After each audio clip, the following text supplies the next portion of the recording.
football. The Beechwood Tigers taking on the Campbell County Camels on this blackout Thursday night. Beechwood out in their black uniforms, black tops, black pants.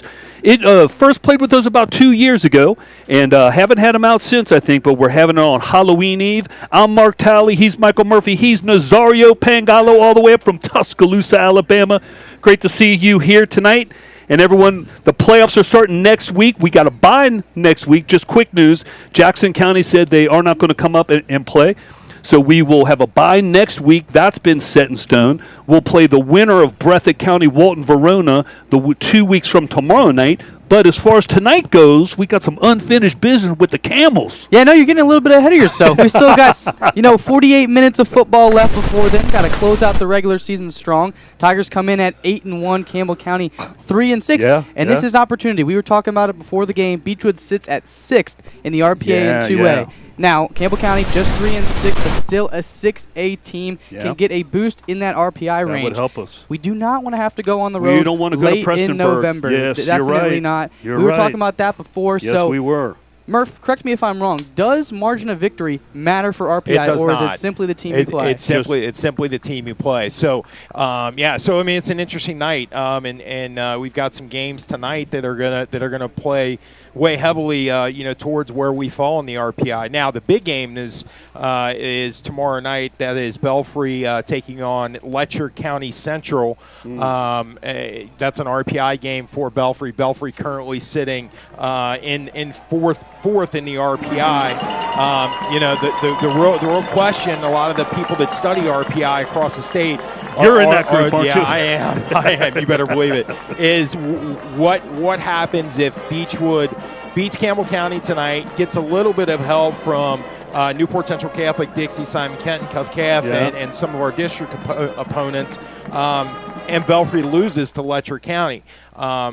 Could, right now, Belfry sitting at .701, we're .688. Would that be enough with some other variables involved to leapfrog Belfry? If we do, that's not so great, is it? I don't like that, to be honest with you. We'd have to go to Mayfield, looking maybe. forward, if you extrapolate and look forward, we're not doing that, though, it's a possibility that we could have to travel to Mayfield, which I would like to avoid. Yep. So we'll see. For personal reasons. Yeah, right. You better believe it.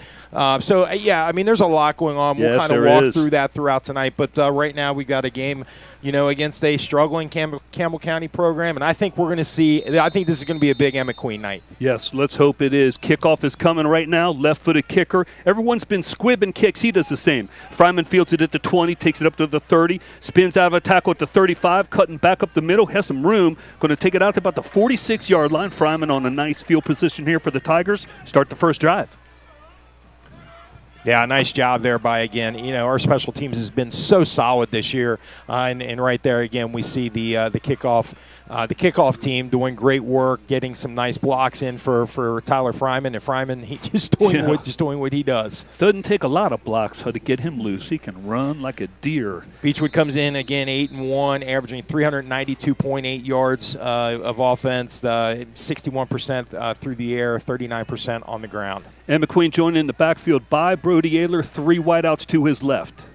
Emmett gets a snap, hands it off to Ayler coming around the left-hand side. Nice first-yard pickup, going to take it all the way out inside Campbell County territory down to their 47-yard line. Yeah, Campbell County has struggled on defense, allowing nearly 40 points a game. If they're going to have any shot in this ball game, they're going to have to start it with the defense and stopping the run. They're only playing 3 down linemen to start it out, and we know Emmett Queen can sling it. Guessing they're going to try to stop him first and foremost. Yeah. Tackle on the play by Elijah Depperschmidt, who is one of the top defensive players in the state. Ayler joins Queen in the backfield again, 2 to each side. He gets it, fakes the handoff, hands it off to Fryman coming around on a reverse. Tyler's at the 45, 40, 35, 30, makes a guy miss, stumbles over him, takes it down to about the 25. Wow. Nice pick up there.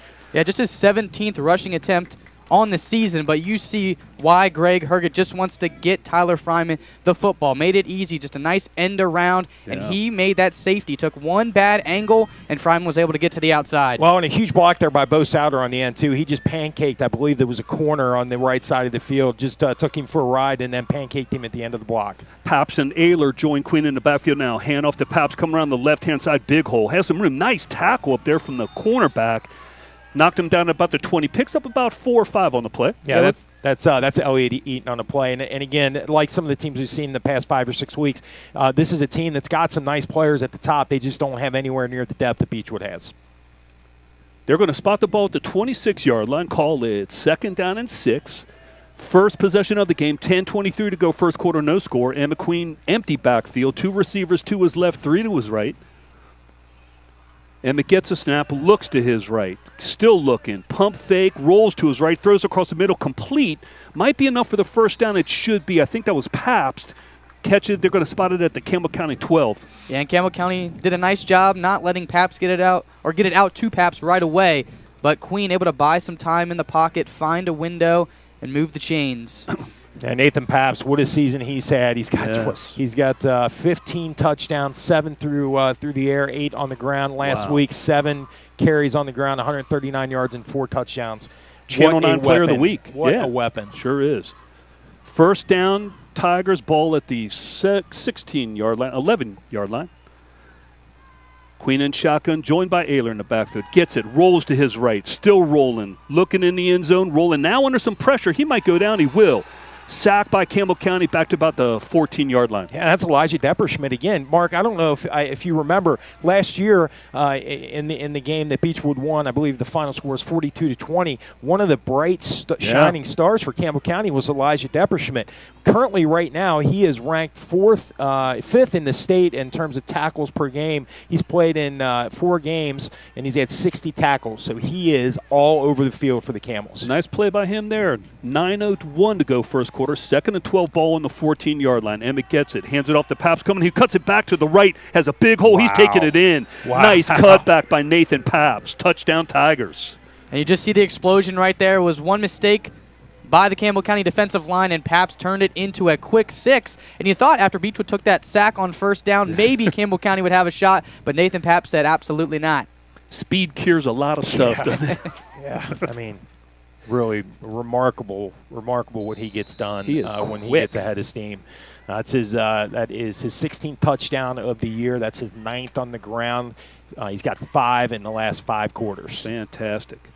Colson Lair for the extra point. Snap is down, kick is up, and it is very good.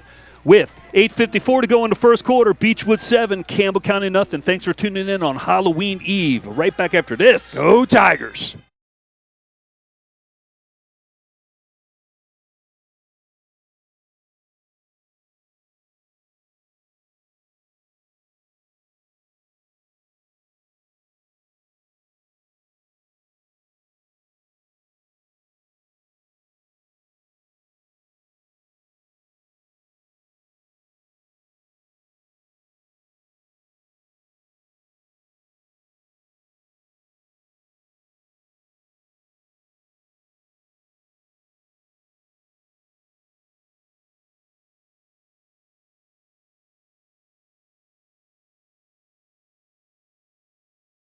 Eagles 7 zip Tigers. Colson Lair out for the kickoff. 12-yard touchdown run by Nathan Pabst. Kickoff is deep. Going to be fielded by Campbell County in the end zone, and that will be a touchback. That was fielded down there by Aiden Earls, the junior. Now, I've got two sons on the kickoff team, and boy, they tell me they would like to get a little action, but they just can't do it because his leg is so strong. I mean, he is just remarkable. Sure is. We're celebrating senior night tonight. Yes. And, Colson Lair, what an incredible career he has had. I mean, kickers it's a tough position. Yes. But he has just accomplished so much during his run here. And it's just such a valuable weapon to have on any team looking to make a run at a state title. He's 100%. Every extra point, good. 2 field goals, good.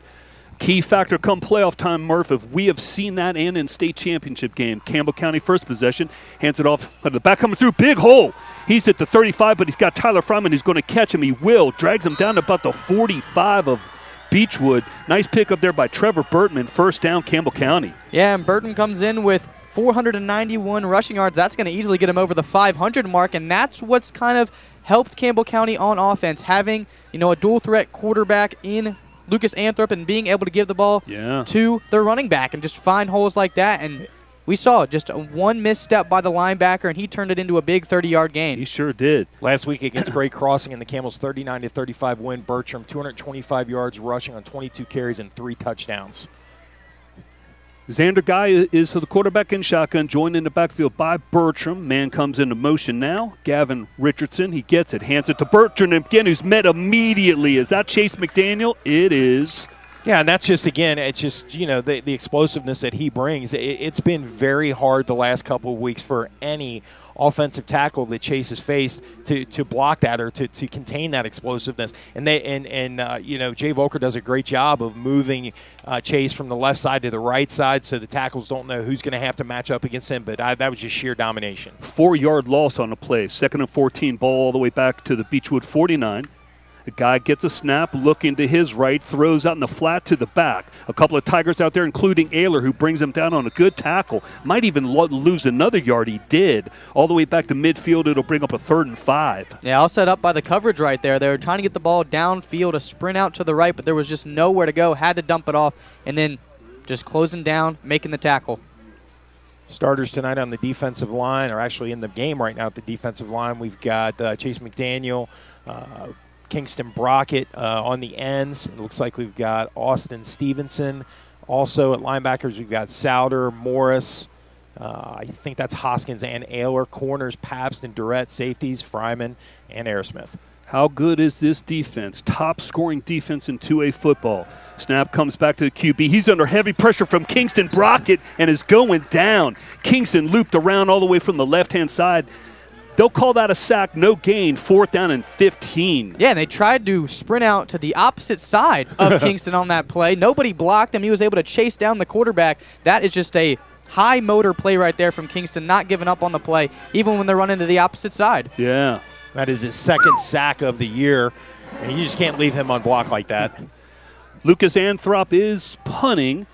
Fryman standing alone at his 10-yard line. 3 punt return for touchdown this year. Punt gets off. It's going to bounce at about the 20. Tyler's going to let it go. They might down this down at the 1. They sure did. Nice play there by Campbell County. It's going to be 1st down and 10 from the 1-yard line for Beechwood, leading 7-0. What a terrific punt. Sure was. Yeah, so Campbell County, on the year 3-6. The last week they defeated Great Crossing. Great Crossing 1-8, ranked pretty low in the 6A RPI, 39-35. But prior to that, they had lost 6 games in a row after beating Scott and 5A Southwestern to open the season. So it's been a struggle for Brian Weinrich and his Camels this year. Long way to go here for Beechwood. Emma Queen will be in shotgun all night unless I say otherwise. Joined in the backfield by Ayler and Paps. He gets it, hands it to Paps, coming through. He fumbles it into the end zone. Nice job, though, of picking it up and getting 2 yards out of it, out to about the 3. That handoff didn't go smoothly there, but Paps picked it up. 2nd down and 8. Yeah, and if you're Campbell County's defense, got to get some momentum going here. That's why you punt the football right there in that situation, and your punter did exactly what he's supposed to do. And that's almost why you do it. That fumble right there, try to cause either a recovery for a touchdown or nearly a safety. 2nd down and 8 for the Tigers. 5:33 to go. First quarter, 7-zip Beechwood. Ayler and Paps join Queen in the backfield. 2 receivers to his right. He gets it. Hands it off to Paps again. Nice block there by Ayler to open up a little bit of a hole. Going to get some good positive yards. Takes it out to about the 9. It'll bring up 3rd and about 2. In the first 3rd down for Beechwood, and it's a big one. Coming from the 9-yard line, Campbell County can get the ball in good field position if they can come up with a stop.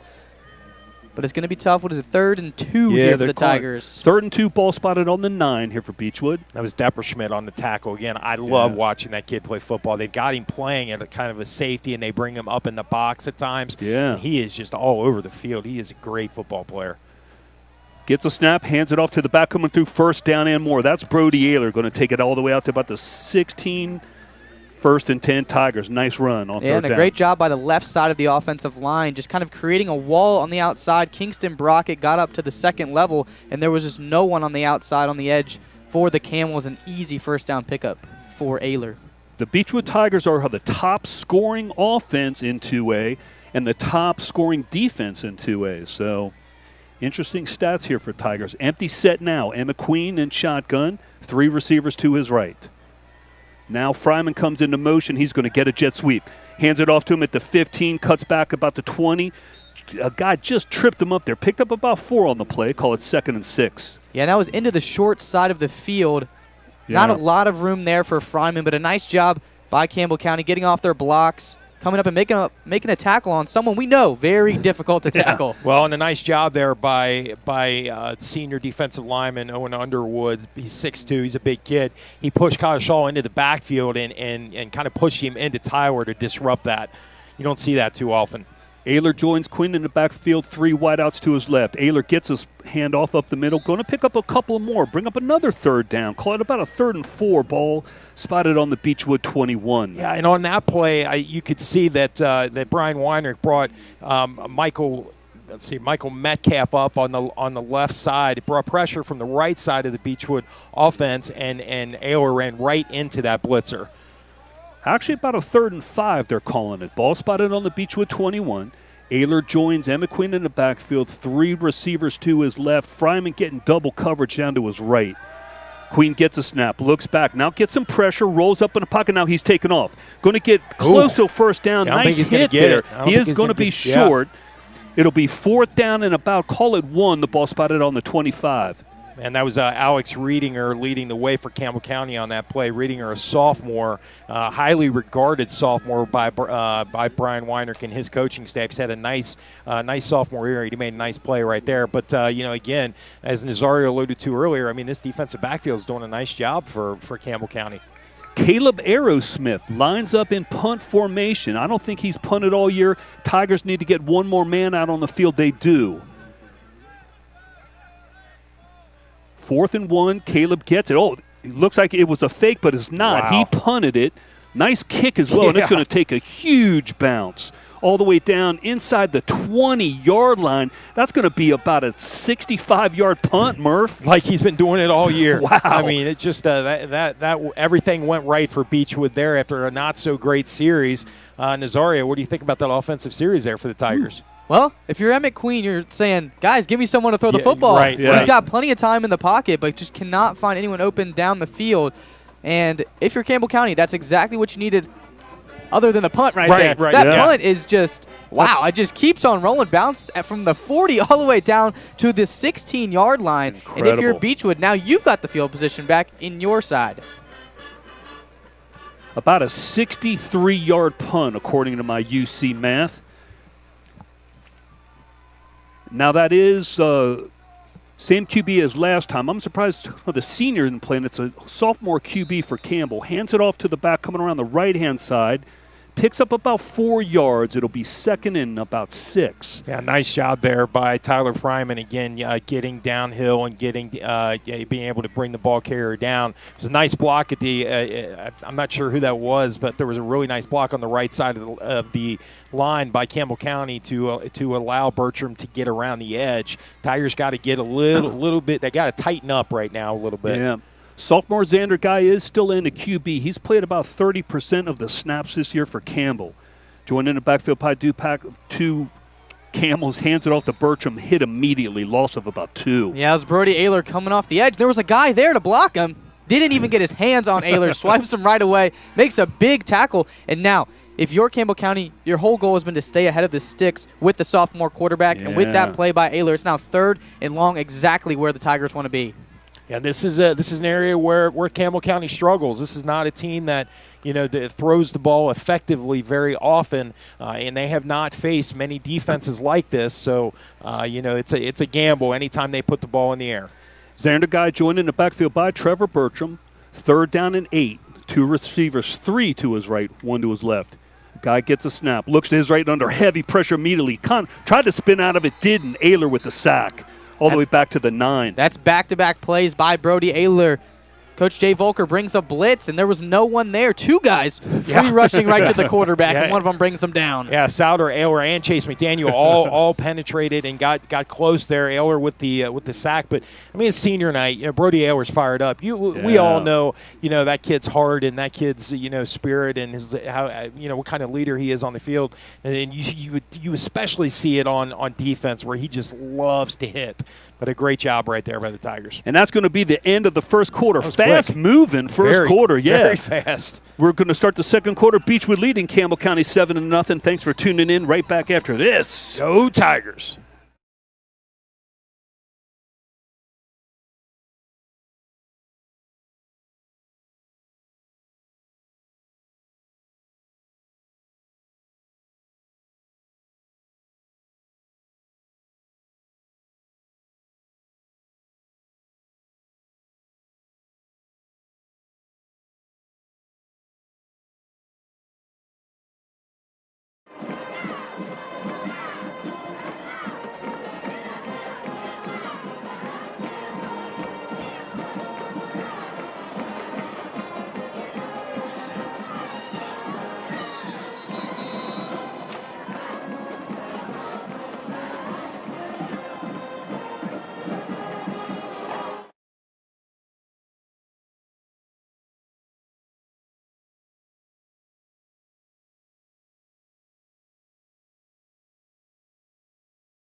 High school. Beechwood leading Campbell County 7-0. Campbell County comes out to about a 4th down and 15. They're punting from their own 10. Tyler Fryman standing at his 45. Snap is back, kick is off. It's going to bounce at about the 40. Takes a Campbell County bounce into Beechwood territory. All the way down to about the 42. Tigers take over, leading 7-0, 1st and 10. And if you're Campbell County, those punts have been just where you want it. Yeah. Too far in front where Tyler Fryman can't get it. But also, they're rolling very well for both teams so far in this game. Taking a good bounce. Think about how huge that punt Aerosmith had. I mean, he was standing back at his own 10. That was an incredible punt. By the way, congratulations to Caleb Aerosmith, who signed committed to Morehead State University to continue his baseball career. Really, really great, great day for the Aerosmith family and the Beechwood community celebrating Caleb's accomplishment. Really cool stuff. Congratulations, Caleb and family. Left-handed pitcher. They're hard to hit, aren't they? They are. And McQueen gets a snap, hands it off to Ayler. Come around the left-hand side, hard hit. Going to be close to a first down. Going to be into Campbell County territory at the 49. Call it 2nd and 1. Yeah, and Coach Hargett's not going away from the run game, trying to really settle in here, give Emmett Queen some more open lanes, but they got to get the run game going. Finally, a nice chunk play from the Tigers on the ground. Yeah, Brody Ayler comes into tonight, 359 yards rushing, 39 carries, 4 rushing touchdowns. He's had a great senior year, had a great career, and he's looking strong running the ball early tonight. It's that time of year. Start leaning on those seniors, Murph. Right. Ayler and Paps join him in the backfield. That's Ayler and Fryman. He gets out, throws it to the left, off of Paps' hands, falls incomplete. 3rd and 1. Yeah, not the end of the world on that play. Yeah. Moving around Fryman, moving around Paps. They know they've got two of the fastest guys, the 2 fastest guys on the field. They're just trying to find ways to get him the ball, but also confuse Campbell County, get their linebackers going one way when really the ball is going the other way. But now, 3rd and 1, it's just about man on man right here, Tally. Yes, it is. Tigers come out in a big set. 2 tight end set, power I backfield behind Queen, under center. And they're going to call, someone's calling a timeout. It's Campbell County. We will stay right here with you. Get you reset, 11-18 to go in the first half. Beechwood leading 7-0 on a nice Nathan Paps touchdown run. How about that? Yeah. And barring any negative play here, this is going to be 2-down territory for Beechwood. But they're going heavy set, double tight ends, double fullbacks. Just going to give it to the running back. Just got to get a yard here. Yeah. Yeah, and on that set, you saw Cole Hoskins and Bo Souter coming in at tight end. Jake Atmore coming in at a fullback spot. But real quick, this is the Mark kind of alluded to this earlier. This is the 3rd matchup between Campbell County and Beechwood since So I don't know if there was one prior to 1998, but since 1998, there's only been 2. Beechwood 2-0 in those matchups. Last year, 42-20 on August 30th. Beechwood in that game, 442 yards of offense. Clay Hayden, 3 touchdown passes. Chase Flaherty, 2 rushing touchdowns, and Luke Erdman with a pick 6, 47 yards. Tigers come out 3rd down and 1. Ball spotted on the Campbell County 49-yard line. Different formation this time. Got 2 wideouts either side. Brody Ayler joins Emmett in the backfield. He's staying in shotgun. Emmett gets it. Hands it off to Ayler on the left-hand side. First down and a little bit more, all the way down to the 45-yard line. Nice job there by Brody and Emmett. Yeah, and prior to that snap, Emmett looked over to the sideline. They were just trying to check. Do we have more blockers than they have defenders? I believe it was 7-on-6 right there. Advantage Beechwood. And you could see on that play, the lineman just moving people right there, creating a nice gap for Ayler to sneak through for a couple yards. Yeah, in particular, Carson Eshelman at center and left guard Austin Stevenson with an ace block to open up that lane. Nice job by the O-line. 3 receivers line up to Emmett's right, 1 to his left. He gets it, hands it off to Ayler again, coming around the right-hand side, going to get some positive yards, takes it inside the 40 down to about the 39. Give him 6 on that. It feels like we're just waiting for a pass play. Yeah. They keep grinding it with Ayler, switching back to Paps. One time, Emmett Queen is going to pull one of these from the belly of Ayler and throw one deep to Fryman. Brody Ayler in the last 2 weeks against Gallatin County and Bracken County, 9 carries, 123 yards, 3 touchdowns. Wow. He's really gotten it going, and you know, part of it is him, but part of it is the continued impressive play of this offensive line. 3 wideouts to Emmett Queen's right. Fryman down here on the bottom to his left. Ayler in the backfield gets it, hands it to Ayler again. Right-hand side, same play. Going to get the first down yardage or real close, just inside the 35. Think they'll give it to him. They are. First down Tigers. A tackle on a play there by senior Gavin Richardson.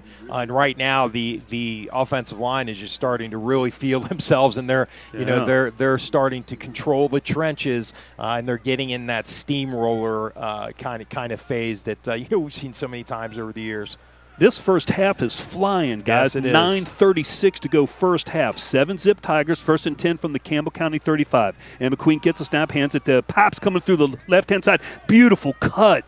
Made a guy miss, takes it down to first down to about the 22. Yeah, and Beechwood switched from shotgun to pistol a couple times. And that time, Campbell County actually guessed right. Sends 2 blitzers into the right hole, but it didn't matter because Paps was so explosive, just burst right by him. And Austin Stevenson picked up Alex Reading, or one of the linebackers, coming through the left side and just absolutely stonewalled him to allow Paps to go off his hip. That was a great block there by Stevenson. Tigers rolling right now, guys. Offensive line getting it done all year. Empty backfield now. 4 guys to Emmett's right, Fryman to his left. Now Fryman in motion. Snap gets back again, hand, and now a flip back to Ayler. Double reverse. He's at the 20. Got Emmett in front of him blocking. 10-5. Wow. Touchdown. Double reverse from the Beechwood Tigers. Haven't seen that in a long time. And Murph, did you see the lead Queen right there? Emmett Queen, what a block. Yeah. I mean, that was – he blocked that kid out off the field. I mean, Beautiful. He blocked him about 15 yards. he put him on, into the area over there by the track. That was a great block.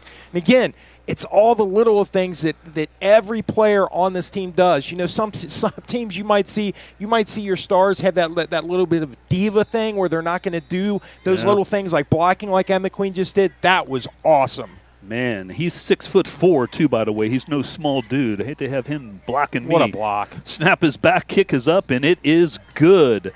With 8 minutes and 46 seconds left to go in the first half.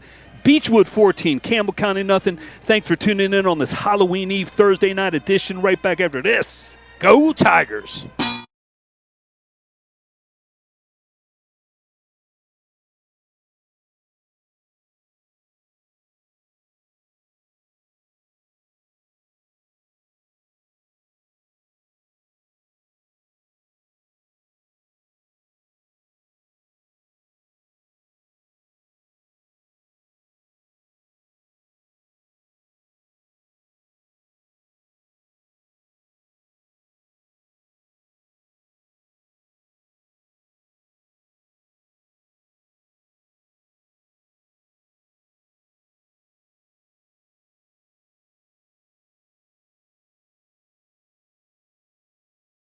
Beechwood High School 14-0. Tigers lead on a double reverse. Handoff to Fryman. Handoff to Ayler. Touchdown Beechwood. Blocked by Emmett Queen. Kickoff by Colson Lair. Oh, is it going to go out of bounds? Oh, it sure did. Just skipped out of bounds there. Flag goes down. Campbell County will take over 1st and 10. That's Brody Ayler's 7th touchdown of the year, and what a great drive for Brody there. So, senior night, you can tell he's got – he's starting to get that feeling. Nazara, you know it very well, and sometimes when you start looking down the barrel of the end of your career as a senior, there's a little bit extra comes out, and that right there, I think, is what we're seeing with Brody Aylor tonight. We're seeing it on both sides. Yeah. It's whether he's playing defense, going to get the quarterback, going to get the running back too, or on offense. When he gets that ball, you can see there's a little bit extra coming with every single hit that he takes on. And I look out at this defense, guys, and there is absolutely no weak spot. And they're starting to rotate guys in because there's not much of a drop-off, if any, at all. You've got Queen and Atmore in at linebacker. You've got we'll talk to that in a second. Snap goes out, hands it back to Bertram. He's going backwards, but now cuts it back up for some positive yard. Fryman comes in and clips him at about the 41, 42. First down, Campbell County. And we've talked about Beechwood's running backs having so much space. That right there was all Bertram right there. There were multiple guys 2-3 yards in the backfield. He somehow creates a 7-yard gain to get Campbell County. And you're ahead of the sticks. This is exactly what you want right here. No doubt about it. Don't give him 8 on that. I'm sorry. It's second down and 3. I thought he got a first down. He didn't. I was way off. Jacob Ross in at defensive line, his first defensive action of the night. Xander Guy, quarterback, gets a snap, hands it off to Bertram up the middle to the right-hand side. He kicks it out to the right. Medhead Fryman there. Good tackle. Going to be enough, though, this time for a first down. First and 10, Campbell County from their own 46. Yeah, and a great effort there by Bertram. Again, we're seeing why he is, he's had such a great senior year. He's going to fight no matter what. Yeah. He's a hard runner. He's not the biggest back, but, man, he is tough. Clock is running all the way down to 7:47 to go, first half. We could set a record. We might, man. This game has been quick. 14-zip Tigers. Xander Guy in shotgun formation. Fake the snap. Somebody jumped. Don't know if it was offense. Yeah, it could be. I think it's offsides on Beechwood. That's going to cost us 5 yards. It'll be 1st and 5. They'll spot it in Beechwood territory at the Beechwood 49. Couple scoring updates. Cooper trailing Simon Kenton. Ooh, RPI Cooper trailing Simon Kenton 8-7 in the first quarter. Go Pioneers. Lloyd ahead of Boone County 13-0. Lloyd number 2 in the 3A RPI. Wow. Man, they jumped. 1st and 5 now after the offsides penalty. Man comes into motion. Guy gets a pitch it out to Bertram going on the left-hand side, cuts it back, has a hole. He's at inside the 40, down about the 36. Fryman again coming over from his safety spot to make the tackle. And Murphy, really nice play design right there from Campbell County. They pull the left guard out, get another guy going in motion, so 2 lead blockers. I don't think Bertram got touched for at least the first 7 to 10 yards right there. Hard runner. If they can get those blocks for him, he's gonna make things happen for sure. All the way down to the Beechwood 36. This is by far Campbell County's best possession of the game. 1st down and 10. Campbell County trailing 14-0. They do have to feel like they can get themselves back into this. I mean, they are not playing bad at all. No doubt. Xander Guy in shotgun formation, hands it to Bertram again, coming up the middle. Not going to have that much room this time, but does take it out about the 35, give them 1 on that first down carry. And if you're Beechwood, at some point you got to just say, throw the football and make them beat us through the air. Because I think he's thrown, 1 pass the entire first half so far.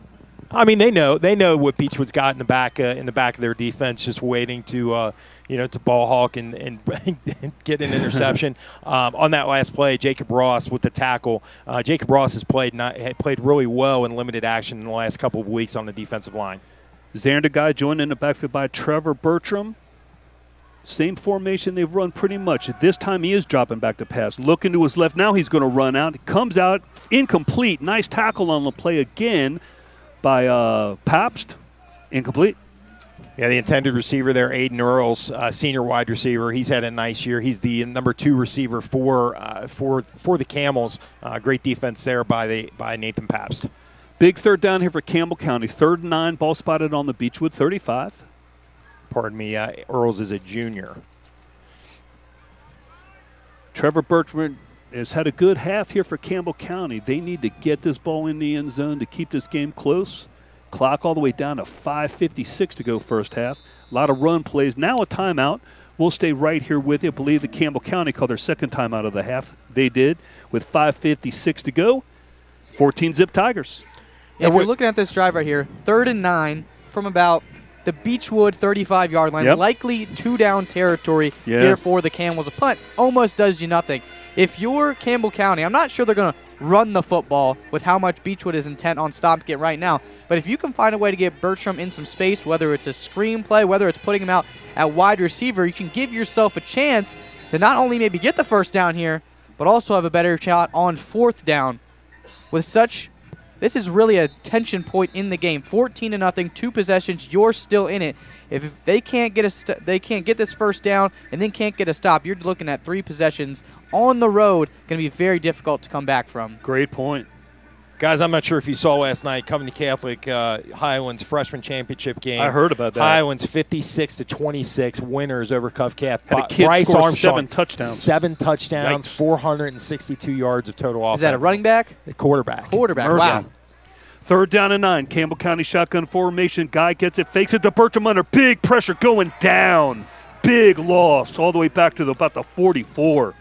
Chase McDaniel again. I mean, he is again another one of those seniors who's starting to feel the end of their time coming. He has just been dominant over the last couple of weeks, and we knew at some point in the season that was coming, but it's coming at the perfect time. He is just winning every battle, getting into the backfield on a regular basis. He has been all pro. Big 7-yard loss, so Campbell County is punting. Tyler Fryman sending it back on his own 10-yard line. If he catches this, he might have a shot. Punt is off. Go over to the right-hand side. Fryman going over, calls a fair catch, and makes it at the 13-yard line. He gets hit on the play, and a flag comes in. Be interesting to see who they call that on. Fryman called for the fair catch. He got hit afterwards, and then he pushed the Campbell County guys, see what they call. If it's on Fryman, that's kind of a crime. It looks like it might be, though. Holy moly, they are. They're going to step it off against us. He got hit, though, on a fair catch call, and he was just kind of irked at that a little bit. Ref hasn't made the call yet. We'll see. They're talking it over. They're talking it. They definitely. Let's see. I think there's some change of opinion happening, but maybe not. Are they going to pick it up? Offsetting, maybe? Personal foul on Beechwood. Let's see if he calls the second one. Nope. No, okay. First down, Tigers. Ball spotted now inside their own 10, all the way back to the 7. Okay, RPI siren. Ryle leading Dixie 21-6 with 1:43 left to go in the first quarter. If the Colonels and Pioneers could win, that would help us mucho. Queen in the backfield, joined by Ayler. Shotgun formation, gets a snap, looks to his left, still looking, rolls to his right, complete.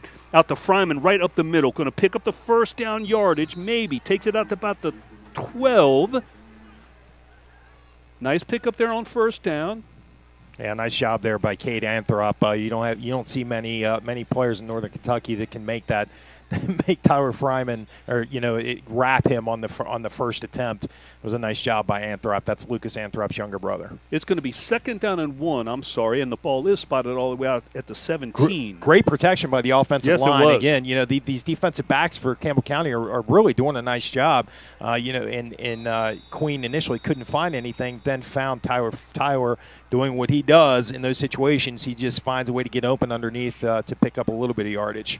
Empty set now. 3 receivers to Queen's left, 2 to his right. Emmett gets a snap, looks to his right, still looking, rolling out to his right a little bit, still looking, throws, beautiful throw and catch. Is that Fryman again? That was a nice throw by Emmett Queen. Yeah, nearly all passes that have been completed in this first half have been Queen creating outside of the pocket. Yeah. Obviously, being able to sit in there and make good throws is incredible. But when you can get out of the pocket, keep plays alive, but also keep your eyes upfield, quite a trait to have, especially just as a junior. His first year as a varsity starter, very impressive. Yeah, he has been beyond fantastic, and I believe he is. If not over yet, he is close to going over 2,000 yards for his career. He got an offer from Arizona State last week. Emma Queen did. Empty backfield. That is Emma Queen on a quarterback keeper, which he doesn't do often, but he picks up some good positive yards, about 6 yards down, all the way out to the 43. Yeah, and Coach Herget's called a great first half.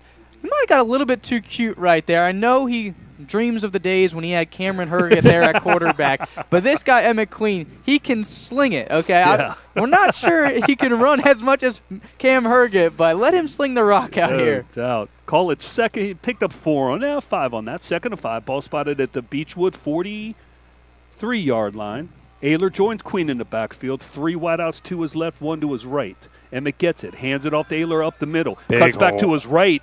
Going to get close to the first down. See where they spotted. He's going to be about a yard short, 3rd and 1. Nice tackle there by Alex Reedinger. That was a big hole. It was. And I tell you, it's funny, you know, the difference in the teams that we played the last couple of weeks versus Campbell County. Even though Campbell County is struggling, I mean, just so much better defensively. So many, some really solid players on this defense. Reedinger right there, a terrific play, getting to Ayler before he was able to break that for any further gain.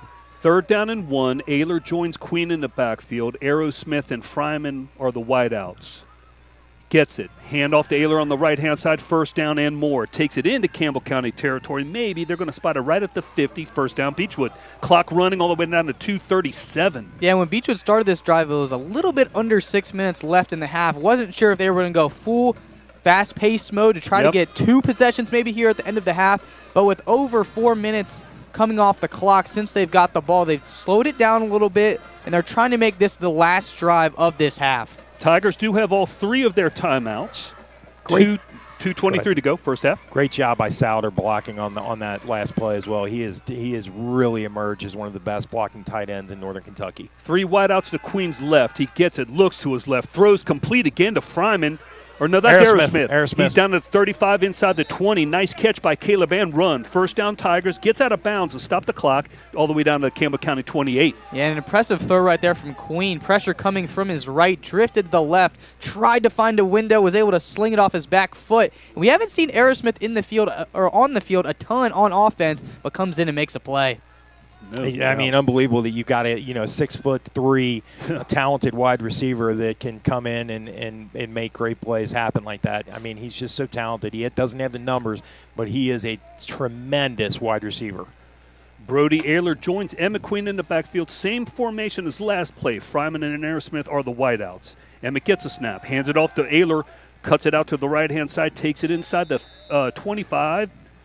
Picks up about 3 on 1st down, 2nd and 7. Under 2 minutes left here in the second quarter. If you're Beechwood, of course you want to score a touchdown whenever you can. But if you can drain some more clock, not give the Camels any time here left in the second quarter.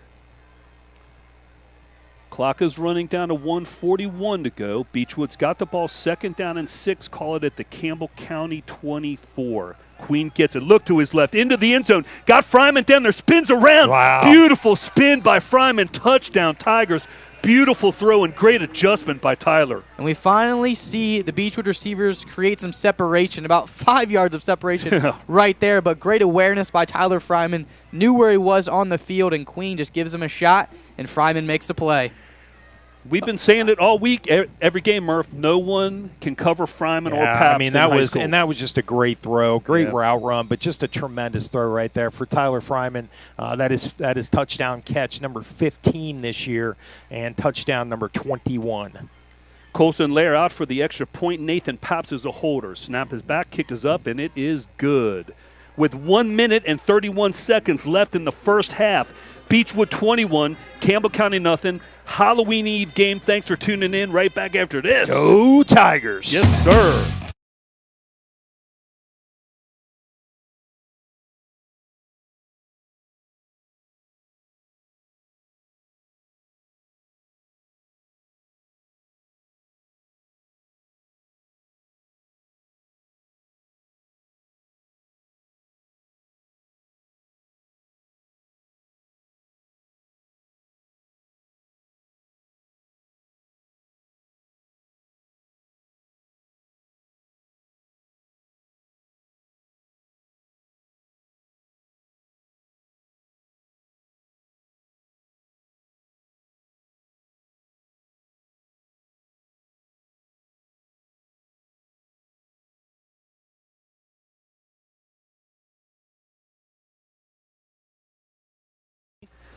.131 to go first half.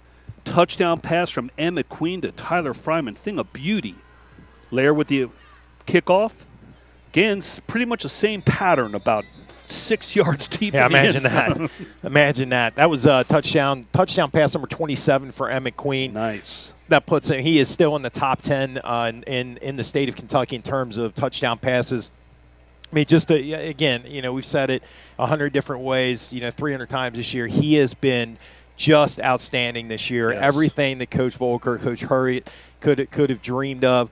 Right now he's number 8 in the state in yards passing with 800. I'm sorry, with let me find 1844. 1844. Yep. He's just putting up numbers and hasn't really thrown the ball a lot. Xander Guy gets a snap under immediate pressure. Ayler and Chase McDaniel in on the sack, going to lose about 6 yards. Beechwood calls a timeout here. I like that.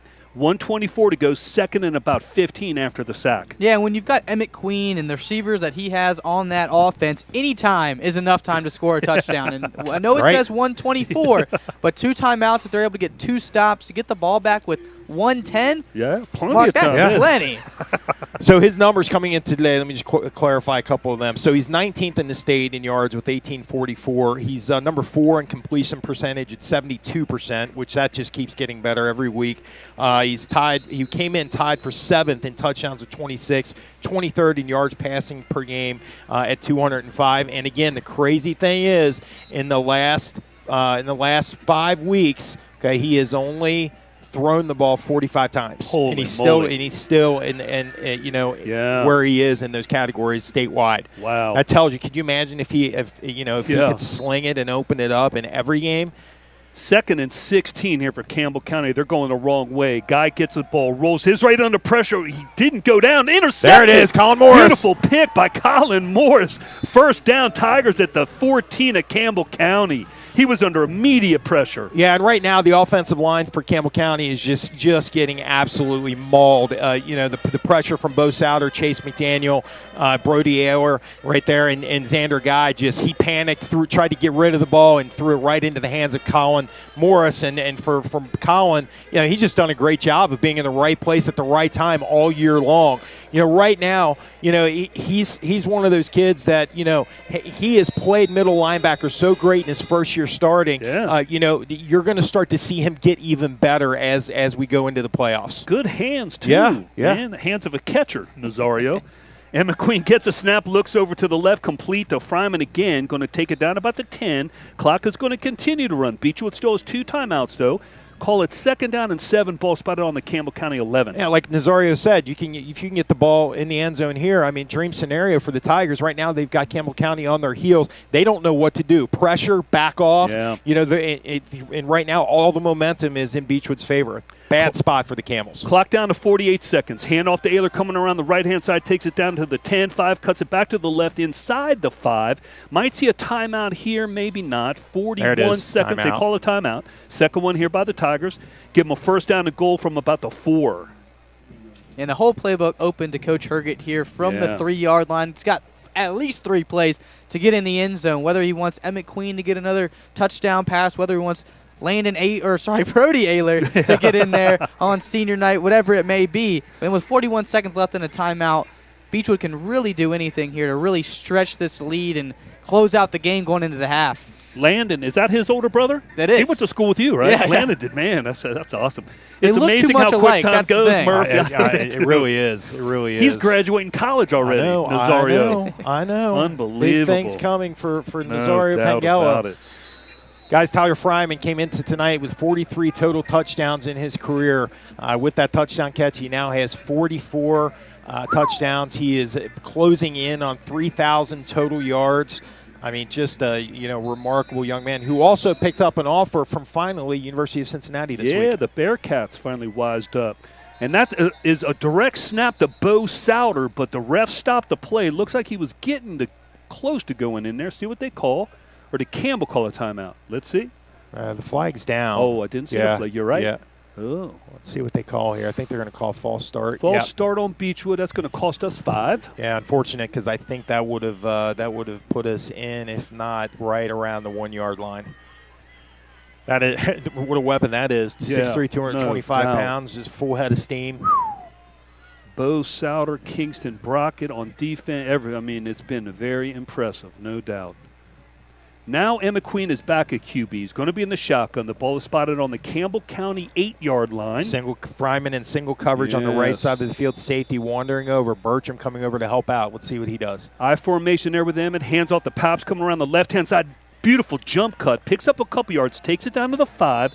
Clock is going to be stopped again here by Beechwood's last time out with 33.5 seconds left. Tackle on the play there by Alex Reedinger, again a sophomore. He's had a nice first half. He and Elijah Depperschmidt, they're doing everything they can to keep to keep this at a 21-point game. But it's going to be tough because, again, as Nazario said, entire playbook with a lot of options open up right now. And if you're Coach Herga, 33 seconds left, you probably want to call 2 plays here in the huddle right now. So no matter what happens, whether it's short of the touchdown, whether it's an incomplete pass, whatever it may be, you can get right back to the line because now there's no timeout. Still 33 seconds, plenty of time to get back on the ball, but not a luxury of having another timeout. Yep. No timeouts here for the Tigers. For second down and goal, ball spotted. Call it the 6. How about that scoreboard? Yeah, do you see that? Yeah, it's pretty nice. I can hear it from my house pretty clearly. Same. My dogs were going crazy before we came here because of it. 28-6 Ryle with 4 seconds left to go in the first quarter. Dixie's night is done. Ayler and Paps join Queen in the backfield. Queen gets it, throws out to the right, heading toward Fryman. Nice effort. One-handed attempt. It's going to fall incomplete. It'll be third down. Clock stopped at 29.5. Yeah, good coverage in the back of the end zone there. The ball did sail a little bit higher than I think Queen would have liked, but it was a good effort, but good coverage there and just a little bit out of reach. Coverage on the play there by the Camels, Cade Anthrop. Interesting play here because it's third down. If the Tigers don't get the touchdown, they'll have to hurry up and get that field goal team out because there's no timeouts left. We think here, Bo Souter time? Might be. Emmett Queen in the shotgun, looks to his left, under some pressure now, throws to his left, fades it in the back for Fryman, falls incomplete, so the clock will stop. It will bring up fourth down. Looks like Colson Laird's coming out for the field goal. And Emmett Queen's going to want that ball back because Fryman had all the space in the world there. Just needs to give some more air on that one. Let his incredibly talented wide receiver just run under it. He was getting pressured. A nice blitz call there from Campbell County to speed up Queen just enough to make that ball sail. The ball's going to be spotted down at about the 13.5. So Colson Laird is going to have according to my math here, about a 23-yarder, man, yeah. Little further than an extra point. 2 for 2 in field goal attempts this year. The snap is back, the kick is up, and it is very good. Easy. With 20.2 seconds left in the first half, Beechwood 24, Campbell County nothing. Thanks for tuning in. Right back after this. Go Tigers. Son.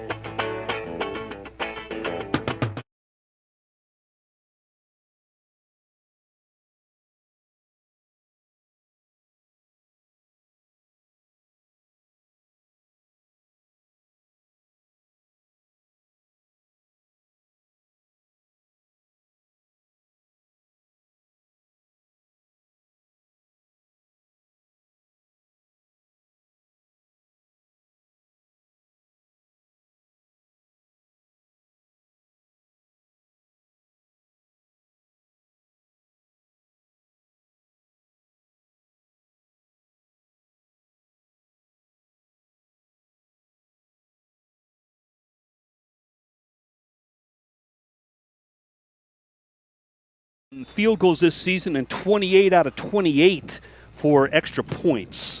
Dude's batting 1,000. Line drive kick. It's going to bounce into the end zone, though. Right, First and 10, Campbell County. Scoring update down the road to Covington Catholic. Newport Central Catholic leading Mason County 21-7. So that's a notch in the plus side for RPI. That would help our RPI. Yeah, come on, thoroughbreds. Mark, can you make a good point? Regardless of whether or not we pass Belfry, Prestonsburg being right behind us is also a concern. Yeah. So we'll watch these scores carefully. We don't want to get too far ahead of ourselves, Coach Gray, but if Prestonsburg jumps us in the RPI, we'd have to do a third-round game on the road. I don't even want to think about that. Yeah.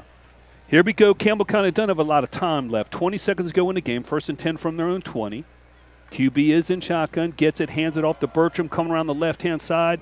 pick up a little room. Clock is going to keep running. Might be the last play of the half. We'll see. Man, they run that play well, don't they, Nazario? I mean, that is a really that smells like one that they practice about 20 times a night. You know, I mean, and they when do you've got that so Bertram well. with that speed, that explosiveness, able to get outside, and he kind of just throws off tacklers too. He's just so slippery and making nice plays. He's had a very good first half. Very positive sign for the Camels. So the other games we're gonna look at tonight, these are all happening tonight. About 40% of the games across the state this weekend happen tonight. Covcast on a bye. Let's see. It looks like tomorrow night Owen County will play Eminence.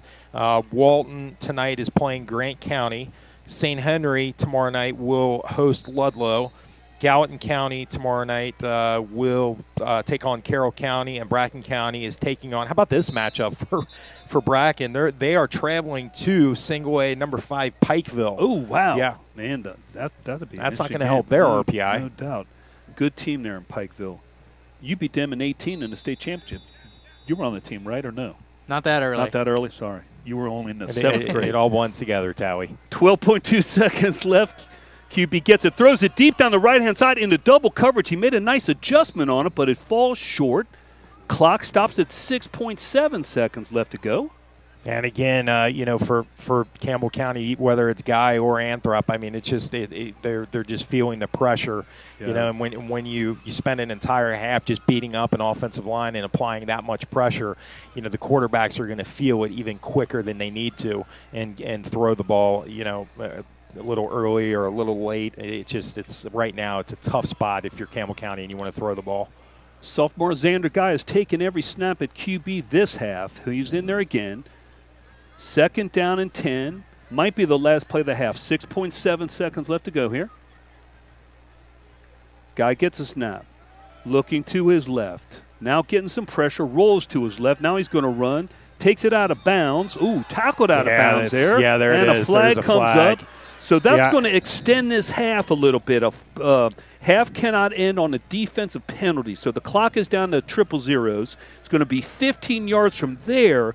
Campbell County might get one more shot here to chuck it into the end zone. Yeah, tough spot there. I think that was more a result of just not knowing exactly where he was on the field rather than anything intentional. He would never do anything like that. While Colin Morris is one of the toughest football players you'll ever see, he's also one of the smartest and one of the most classy players as well.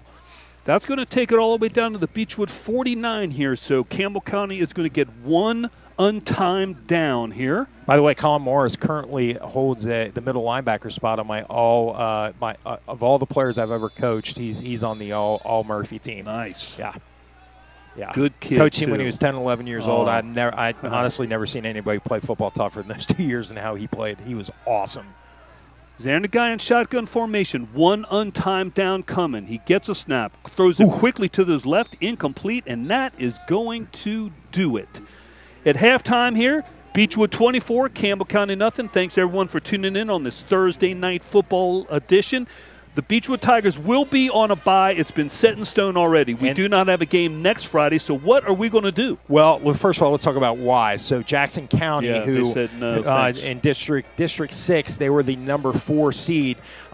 District 6 has 2 teams, Morgan County and Jackson County, who both did not play in district play last year in 3A because both programs were struggling for a variety of reasons. They just decided to bypass district play. They came back in this year to district play and were sent promptly packing to 2A football District 6. It's been a rough year for Jackson County, and they elected to decline their spot in the playoffs this year, which is going to give us a first-round bye. That's one of 4 teams, Mark Talley, that have said no bueno to the playoffs this year. So Berea in single A, Fort Knox and Jackson County in double A, and Ballard Memorial as well. So it'll be interesting to see if any others take a pass. I think we're going to see more of that, frankly. And I don't, while there's a lot of debate back and forth on whether or not it's the right thing to do and all that, I completely get it. I'll defend that to anybody who's got a problem with that. I get it. I really do. It's unfortunate, but I do get it. So we'll have a bye next week. The week after that, we'll play the winner of the Walton Verona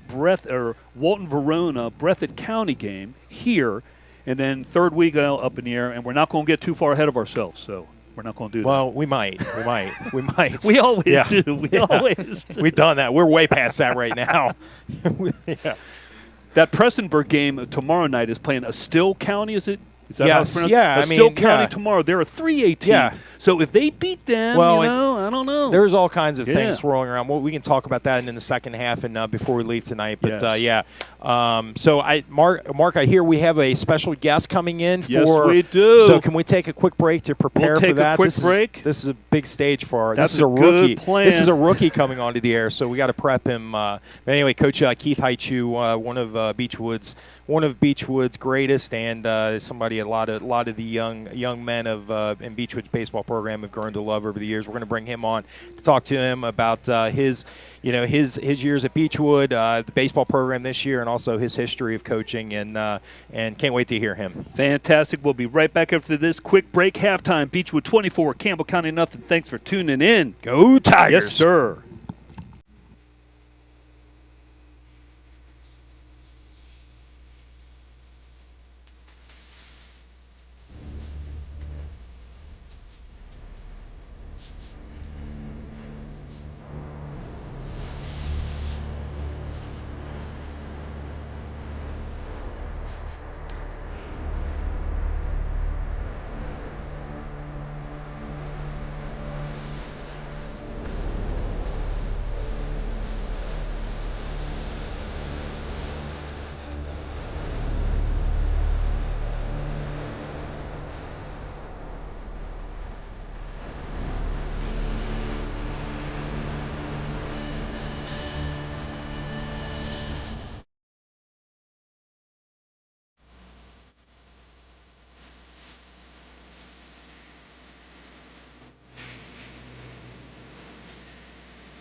We are back live on the campus of Beechwood High School, halftime of the final season finale of the year. Beechwood leading Campbell County 24-0. It's senior night. Might be a little extended halftime. We have the senior night for football prior to the game. I think they're doing cheer, Murph, and volleyball. No, it is cheer and band. Cheer and band, Cheer cool. and band. Oh, by the State way, championship by band. the way, congratulations yeah. to Austin Brawley, Savannah Starks, and all the band members, especially the seniors, on capturing another state championship. They're That 13th, is awesome stuff. I think they're 12th or 13th. I don't even know. Unbelievable. We need to count the flags again. Yeah. All right, so we got Coach Keith Heichu here. Yep. Thank you, gentlemen. We got the scoop on Coach Gray. We're going to get it now. That's right. All right, so Coach Heichu, this will be your 10th year with Beechwood, or ninth? Ninth year. Ninth the year. 1 year we didn't have a year Okay. because of Oh, COVID. yeah, that's Okay. right. Yeah, so I've been here when Coach Gray took over. I came with him. Okay. So I think this is our 9th year. Fantastic. So Yeah. when did Kevin first approach you about possibly coming to Beechwood, and do you remember the moment? If you could just take us through that. Yeah, I was coaching football at Newport Catholic, and I was telling him how football's year round. Yeah. You know, you do it. You're working out in January, and when I coached there, we played four state championships. Oh, yeah. And we were going till December. And I was like, man, it's a grind, especially when you got a full-time job. Yeah. I'm not a teacher, so, it's a grind. And Kevin was telling me, he was at Ludlow at the time, and said that he's interviewing here at Beechwood. Would I be interested in coming? I'm like, absolutely. If you get that job, I'm absolutely interested. And then the rest is history. No doubt. And so getting ready to start your 9th season, you've been the JV coach all 9 years, correct? I was the assistant the first year to Nate Schneider. Okay. And then Nate Schneider took over. Then I took over the JV year. So 8 years as the head JV guy. Yeah. So you have developed, loved on, maybe sometimes tough love, and seen some incredible talent, incredible kids, incredible families, all that come through this baseball program over the last 9 years. What has the experience been like for you? Looking back on what you've been able to accomplish in your years here. It's been amazing. I tell my wife this all the time. I'm very blessed because when you coach, you definitely don't do it for the money. You do it because you love it. There's a lot of time we spend here, and I've been fortunate enough, actually, Nazario, coaching family. Yeah. Having him and having that group, and then this feels like family because I tell you, Beechwood is top notch, and they treat us unbelievable here. That's great. And I would never want to go anywhere else. If I don't coach here, I probably won't coach. Yeah. I love the kids here. So You guys accomplished something that people, I think, have to hear again, and I tell everyone who will hear me. You guys won 4 Region 9 championships in a row. 4 for a school our size of the competition up here. I mean, tell me about that and how all that went. it is, and we talk about how much talent we have here. It is a small school. Yep. And I will say Coach Gray plays a brutal schedule. Yes, he does. And he plays a brutal, and he's not backing down from anybody. But to win it 4 years in a row at a school this size it's incredible. And I know the time that we've put in. And I'll be honest, I have a regular job, so I don't put in as much time. There is nobody in all this area that works harder than Kevin Gray. And everybody knows it. Yeah. And everybody knows it. Absolutely. He's here 24/7, and he puts the time in. Now, I mess with him all the time and say the JV program builds the varsity, builds this program here. The JV team does, but there ain't nobody that works harder than Kevin, and we actually follow our leader. Yeah. I know he gives us a lot of preps, but we do follow him. He's our leader, and it's fortunate. I'm very fortunate that I get to coach next to one of my best friends. Yeah, no doubt. That is amazing. I didn't realize you guys had that kind of history together. So you've known each other since you were how old? Probably 3 or 4. And what's the history there? My dad and his dad worked at Miller Brands brewery together for 35 years. And all the company picnics and all that, we were with Kevin and Steve Gray. Yeah. Wow. You went to Campbell County High School. I did. That's right. Yes, and that's when the old Campbell County School was up here on 27, right? Yes, it was. It's actually the middle school right now. That's yes. Right. I graduated in 1989. Cool, young man. Yeah. Well, I mean, he's closer to me, Tally. I mean, I'm old. Yeah. So, So coaching JV, tell me what is. I mean, having two sons that have played under you, and they both really respect and like you, which is not easy to. It's not easy to get both of those things from young men. Yeah. And it's a different beast than coaching varsity. Just talk to me about what it is, what coaching JV is all about, and what you love about it. I'll tell you what, it's the hardest level to coach, and why I say that is because Coach Gray, if somebody is producing, they're going up. He takes them. And they don't want to. I tell them all the time, don't come back down to me. Stay up there. But it don't always work that way. That. A perfect example is, we had little Gavin Ollier who played 3/4 of the year varsity, wasn't getting the swings.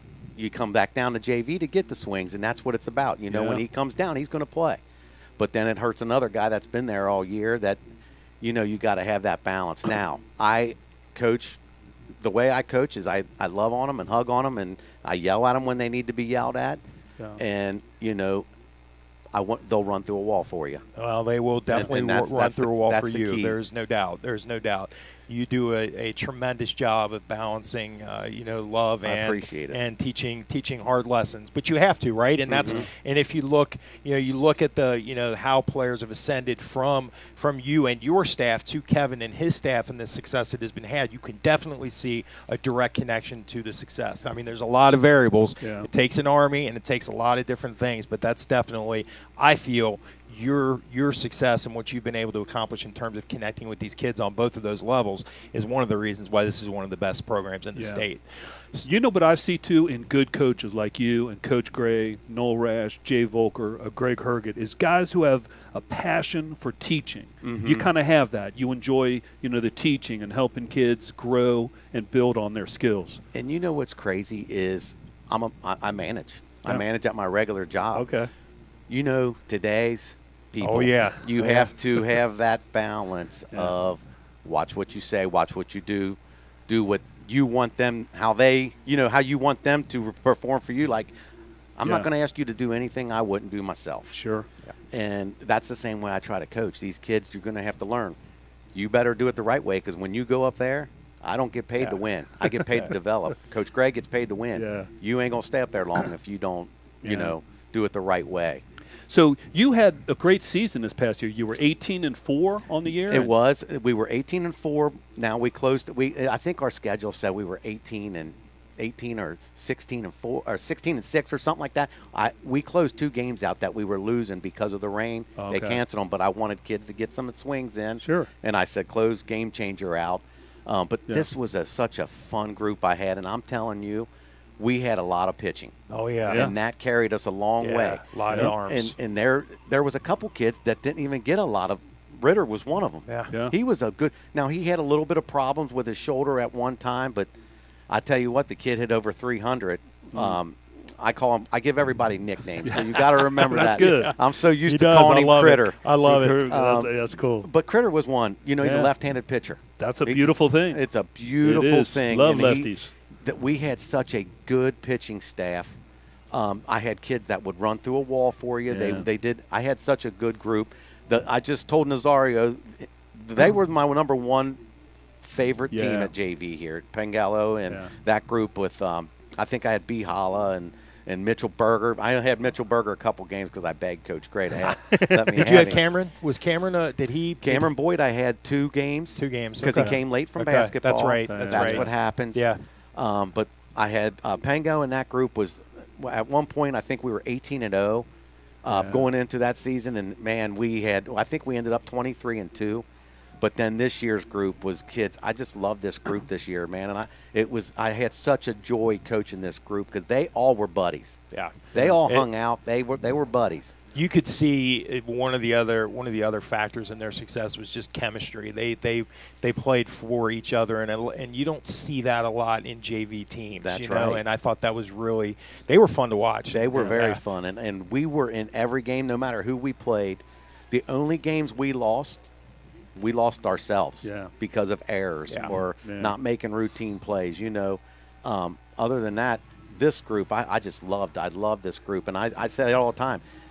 Hopefully they take what they've learned this year and go to the next level and just take it. Because, Kevin, we have a very, very, very bright future. Yeah. And I'm looking forward to it. I can't get a straight answer, and I'm going to ask you because I always ask him how this team is going to be this year, and he gives me the hem-haw. I don't know. Don't be all right. Coach speak.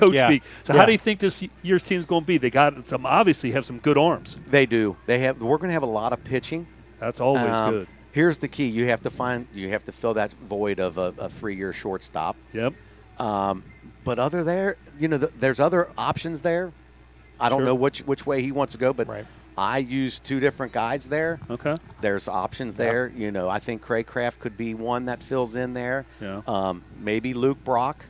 They're key. They have to go and perform. Yep. We can't do it for them. If you perform, you're gonna do good. Yeah. All right, I got a couple fun questions. Looks like we're running up against the half here.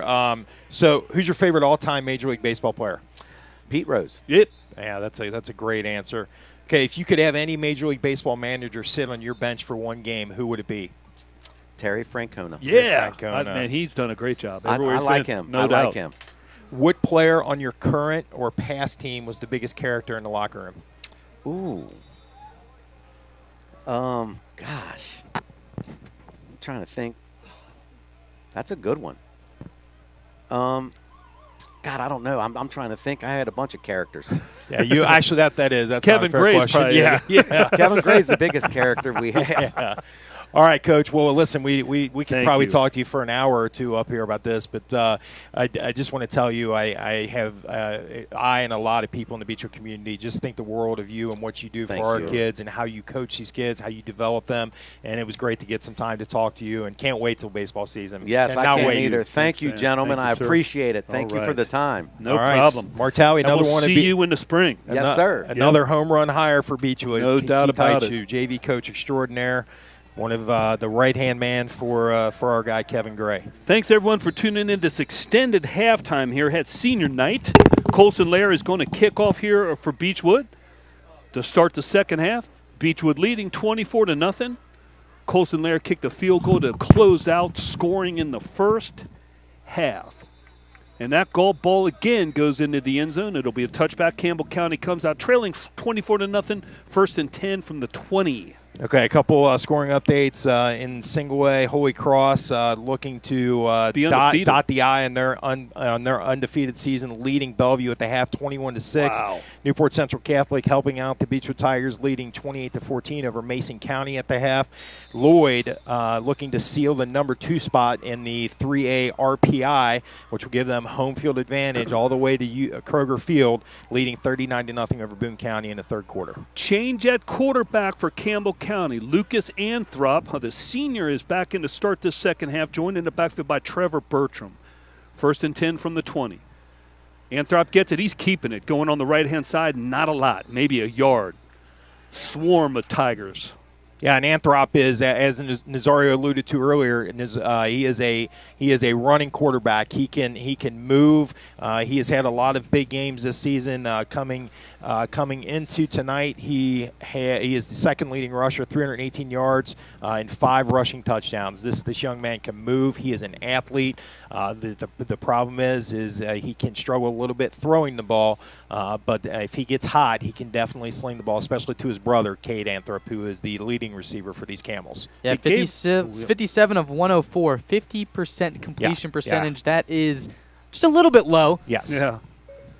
Anthrop in shotgun again, joined in the backfield by Bertram. Anthrop gets it, throws out to the right, incomplete. Paps jumped that route too. We see that right there. That was just a simple hitch route, but that ball thrown a couple yards short of the receiver right there. And now, if you're Campbell County coming out of halftime, already in a 3rd and long with the quarterback that you are more of a running threat than a passing threat, so not where the Camels want to be, but right where the Tigers can get back after the quarterback. Yeah, intended receiver there, Braden Norwell, who is a nice piece for this Campbell County offense. On the defensive line for Beechwood, Chase McDaniel, Kingston Brockett, Austin Stevenson, and Bo Souter playing kind of a monster. Linebackers Aor Morris and Cole Hoskins. Anthrop again in shotgun, joined by Bertram in the backfield. He gets it, looks to his left. Now he's going to want to run. Now he throws complete out to number 84. Going to be short of the first down. That is caught by Gavin Richardson. He's going to be short of the first down. It'll be 4th and about 3. Yeah, really a nice play there by Anthrop, stepping up in the pocket on the run. Accurate as well, just a few yards short. A great job there by the Beechwood Tigers on a tight end right there. 3 guys needed to take him down, but keeping him short of the sticks. Yeah, I think Brian Weinrich, he knew that in order to, if they want to get themselves back in this game, they're going to have to throw the ball. So he's got to bring Anthrop in, who might not be the better overall quarterback, but can throw the ball further and a little bit better. See if Fryman gets a chance here. Calls a fair catch. The ball bounces at the 41, and it's going to roll inside the 30. Tyler's been dealing with that all season as no one punts him the football. I wouldn't either. Probably the most dangerous return man in Northern Kentucky, if not the entire state. And now if you're Beechwood coming out into the second half, 24-0, you're 2 touchdowns away from a running clock. Yeah. Obviously, they don't worry about that, but you're really putting this game out of reach and really keeping your starters in for 2 more possessions. You're thinking offensively, see what you can do here against a defense that has put up a stop. It's 24 points. It may not look like that, but Beechwood has had to sustain drives in this game, so another chance against a solid squad. And McQueen joined in the backfield by Brody Ayler, 1 receiver to either side. Emmett gets a snap, looks to his right, throws to his right, complete to his right. Aerosmith, first down, fought forward. They're going to give it to him at the 39, 1st and 10 Tigers. And we've talked about Aerosmith hasn't been in the game a lot offensively, but he has provided a nice spark in the early play in the second quarter, and then right off the bat here in the third quarter, just wide open on a simple out route, breaks a tackle, easy first down. Yeah, Caleb came into tonight, 12 catches, 207 yards, and 2 touchdowns. He's got 2 catches tonight for about 30 yards. Caleb was offered to pitch for Moorhead State. That is quite an accomplishment. No doubt. Junior. Got 2 more seasons left. Caleb McQueen gets a snap, throws deep to the left-hand side, has Fryman in single coverage. Caught. Holy touchdown. Cow. Mercy. Wow. Tyler Fryman, touchdown. Beautiful throw. If you are Greg Herget, you wouldn't tell Emmett Queen to make that throw with the coverage that he had right there. But when you have Tyler Fryman out there, it just does not matter. And when you have an arm like Emmett Queen, it doesn't matter because that ball is put in the breadbasket. That sure Fryman did not slow down whatsoever. And once he caught that, he was gone. Mercy. 61 yards from Queen to Fryman. Unbelievable. Tyler Fryman, his offers haven't been too bad either. UC, UK, and Notre Dame. I might have to go back to Tuscaloosa and tell them about him. Yeah, you should. That's right. You know, that's where it gets interesting is what – look at this. Here we go. You don't see this much in Fort Mitchell. Yeah. I love it. The muddle huddle, the lonesome polecat. Fryman is in the snap. He's going to get the ball, going for 2, looking to throw, going to keep it, throws late, incomplete, intended for Bo Souter. Not the prettiest of things, but that's all right. With 9:43 to go in the third quarter, Beechwood leading Campbell County 30-0. Thanks for tuning in. Right back after this. Go Tigers!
At 54 Beechwood Road, 30-zip. Tigers had a fun little 2-point conversion attempt there. Fell short for the Tigers. 30-zips our score. Colson Lair out for the kickoff. Cooper 28-15 over Simon Kenton early third quarter. Come on, Pioneers. And that kick goes into the end zone as well. Campbell County takes it 1st and 10 from their own 20. That is a serious weapon to have, is a kicker who in the playoffs too has a great leg. He can kick his kickoffs into the end zone, accurate from field goal, come playoff time, I don't want to get too far ahead. We've seen some games that the special teams have been huge. It's not just field goals, but it's point afters as well. Yes. How many times have we seen how important those are?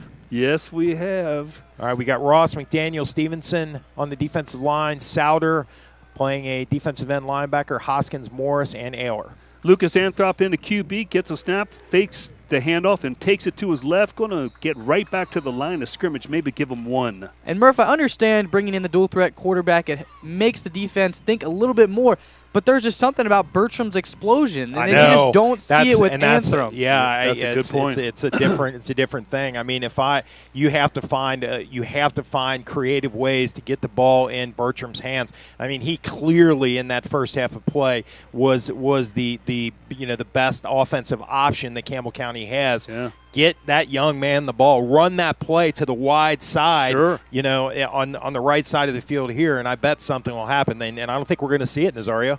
Two receivers to either side. Anthrop gets a snap, throws out to his right, Okay, complete to there we go. Bertram. Got Yeah, him in some there it space at is. the 20, 25, 30. Makes we- a man miss, cuts back inside, going to make it out to about the 41. First down to 10. Good Yeah, call. It's an easier way to do it right there. It's one-on-one Yeah. with the linebacker. And I'm going to take Bertram in a lot of those scenarios, and he made a play right there. And get him in space. Don't go to Yeah. the short side. Get him in space, right? And right there, just like Joe Flacco and Jamar Chase, you get when you're struggling, get the ball to your best player. Yeah. Let him make Let him make things happen. First down, Campbell County, all the way out to their 41 clock running, 8:34 to go, third quarter, 30-zip Tigers. Anthrop gets a snap, looks to his left, and throws complete. Caught by the Campbell County receiver, picks up some good blocks, a little jet screen there, real quick throw out, takes it down about the 32. Yeah, Anthrop to Anthrop right there. And Yeah, for Campbell brother. County, get those guys out in space on the outside. They're having some success with that. The interior, inside the hashes, not so much. Yeah. But out in by the numbers, they're having some success here. Now Nice. got the ball into the 32-yard line of Beechwood, their best drive of the game. Yeah, nicely executed play right there. Nice block on the edge. Nice loop around by Anthrop after he caught that pass.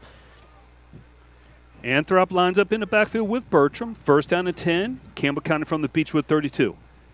Anthrop gets a snap, looks to his right. Now getting some pressure, runs it up the middle. Going to pick up some positive yards. Get hits hard by Souter. Going to give him about 3 on that. 4 maybe down to the 27. Now, Cade Anthrop is Lucas Anthrop's younger brother. He's a sophomore, but he's the leading receiver, 442 yards on 25 receptions and 7 touchdowns on the year. So he is dangerous. And brothers, when brothers get going, they can make things happen. And these two, the games that they've won, they've been able to that connection, Anthrop to Anthrop, has been key to those wins. Give him 5 yards on that. 2nd and 5. Anthrop again in the backfield with Bertram. 3 receivers to his right. Beechwood showing blitz. Now backs out of it. They got him. Might have come across the line, no?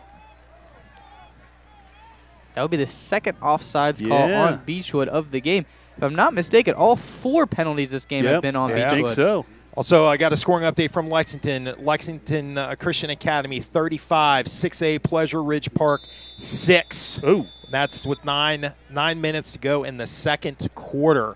So that will be a win for LCA, a big RPI win. PRP, the perfect RPI opponent on the lower third of the RPI in 6A. That will seal number 2 for LCA. Anthrop in shotgun formation, joined in the backfield by Bertram. Gets a snap, hands it to Bertram, coming around the right-hand side, and Bo Souter says, nah. Loss of about 2 on first down, 2nd and 12. Yeah, I mean, Nazario, if you had to come up with an NFL comparison to the way that Bo Souter plays that kind of hybrid defensive end linebacker, let's see if you're thinking of the same person I'm thinking. You know, I wasn't going to go with as much the position, with as much the fire that he plays with. That Max Crosby, just all 1,000% at all times, every single play. But what were you thinking, I was Murph? thinking T.J. Watt. Both guys, great high motors. They just do everything the right way every play. We were close. We were close, That's awesome. 2nd and 12. Anthrop in shotgun formation. 3 receivers to his right, joined in the backfield by Bertram. He gets it, looks to his right, now looking to run, and he does. Takes off at the 25-20. Look how fast he is. Yeah, down to about the 17. Going to be short of the first down. It'll bring up 3rd and about 6. Yeah, nice job there by Anthrop to make something happen. Great coverage down the field by Beechwood's defensive backs, especially Fryman and Aerosmith. But also what happened there, the reason why he's able to pick up that yardage is they kind of caught Beechwood in a blitz to the opposite side that opened up. It was like a swinging gate that opened up that room for Anthrop to run for yardage on the right side of the field. Clock running, 5:46 to go, third quarter. Sorry, clock is stopped at 5:46. Anthrop has been the quarterback so the second used to half. that. Yeah, we are. Joined in the backfield by Bertram, 3 receivers to his right, his brother to his left. Anthrop gets it, looks to his right, throws across the middle, intercepted. Wow. Beautiful diving catch. Who was that? Tyler Fryman. If the ball's around him, he's going to make a play no matter what. And we see there the difference in the quarterbacks. Yeah. Anthrop had success running the football, but when he had to sit back there and make a throw, just a little bit inaccurate, and Tyler Fryman makes a play, and a great drive for Campbell County flips on a dime like that. No doubt. They had a great drive going there. Beechwood turns them over. 1st and 10 Tigers from their own 7-yard line. That's the second interception of the year for Tyler Fryman, and for Beechwood as a team. Let me find the number. They came in tonight tied for 4th with 14 interceptions. Man, that is great. Good ball looking, hawking, man. ball hawking. I mean, and we said last week that every level's good, but man, that defensive backfield dotted by Fryman and Aerosmith, that is filthy. And McQueen shotgun joined in the backfield, this time by Nathan Pabst, lines up to his left. Queen gets a snap, looks to his right, looking still to his right, complete the, a little high over Aerosmith's head. And Campbell County just made that throw a little bit more difficult with the linebacker slipping into the flat. And they tried to throw it over the linebacker, but under the safety. A tough throw, a little bit too high for Aerosmith. It'll be 2nd down and 10 here for Beechwood. Leading 30-0. Clock at 5:37 to go, third quarter. Thanks, everyone, for tuning in. Had a pre-Halloween Thursday night edition. We'll be off next Friday. Next home game 2 weeks from tomorrow versus the winner of Walton, Verona, and Breathitt County. The Bearcats against the Bobcats. Bobcats. Yeah, the Bobcats? You have to think Breathitt County is going to win that game. And McQueen in shotgun formation hands it to Nathan Pabst, who's got some room. Watch out. 10, 15, 20. If he gets his block, good. Ooh, man, he just tripped up. Nathan was about to put it into hyperdrive. Great block out there by Caleb Aerosmith. Just was able to get the shoelaces right there and save a touchdown. And, Mark, we're talking about saving a touchdown. We're on the Beechwood side of the field. That is how explosive Nathan Pabst is. He's unbelievable. He was on the 4x100 state championship team last year as a sophomore. I believe that team won the state championship, They did. if I'm not mistaken. Yeah, they did. It was who was on Pabst and Erdman and Cusick, all on the same team. Unbelievable. 1st down and 10, Tigers from their own 38. Emmett in shotgun, joined in the backfield by Nathan Pabst. Gets a snap, looks to his right, throwing deep again. Got number 4 out there. Off of nice coverage down there by Cade Anthrop. Hit off his helmet, incomplete. Well, you have to give Cade Anthrop some credit. Yeah. I mean, while he's gotten beat several times tonight, I mean, he is giving everything he's got. He's not quitting, and I mean, he is really doing his best, matching up against potentially the best receiver in the state of Kentucky. You got to give that young man credit. He has been impressive. He's another one. You got to get the ball more to him on offense. And this junior class is unbelievable, Mr. Pangalo. And last year we had the senior class mixed with the sophomore class altogether, and now we've got the foundations with the senior class mixed with the potential of the junior class. It's just a great combination. Really is. 2nd down and 10, ball spotted on the 38 of Beechwood. And McQueen gets a snap, hands it off to Nathan, pops up the middle, makes guys miss. He's quick in the hole as well, too. Going to pick up a good 8 yards on that, and that's 7, 2nd and 3. Third and Nate, you would think that the way that he just, bowls over linebackers, you would think that he was about 6'1", maybe 195 to 205. I mean, for someone his size to be able to run with that much power combined with that speed, I mean, you just don't see that very often in high school football. That is it's a unicorn in Kentucky. 3rd down and 3, ball spotted on the Beechwood 35. Paps again joins Queen in the backfield, 2 receivers to his right. Emmett gets a snap, looks to his right. Now down the middle, throws complete out to Aerosmith, 1st down. Nice catch.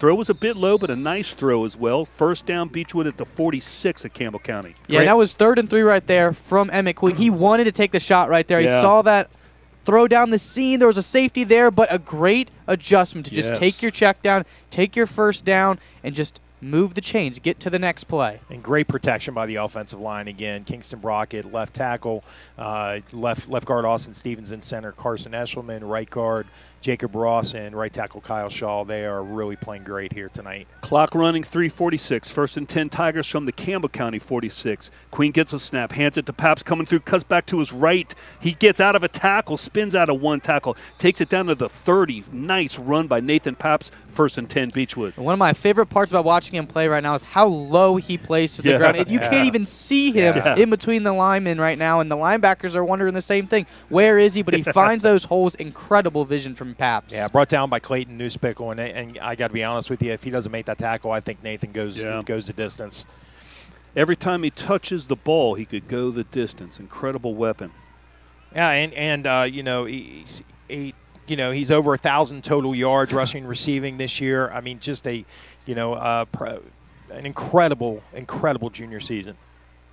Emmett gets a snap, looks to his right, throws to his right, complete to his right. Caleb Aerosmith again going to be taken out of bounds. Nice game here by Caleb Aerosmith. Yeah, and that's 4 catches tonight. That's a season high, 4 catches. I think he's run 60 yards, and he's limping off the field. So we're going to keep an eye on that. Hope he's okay.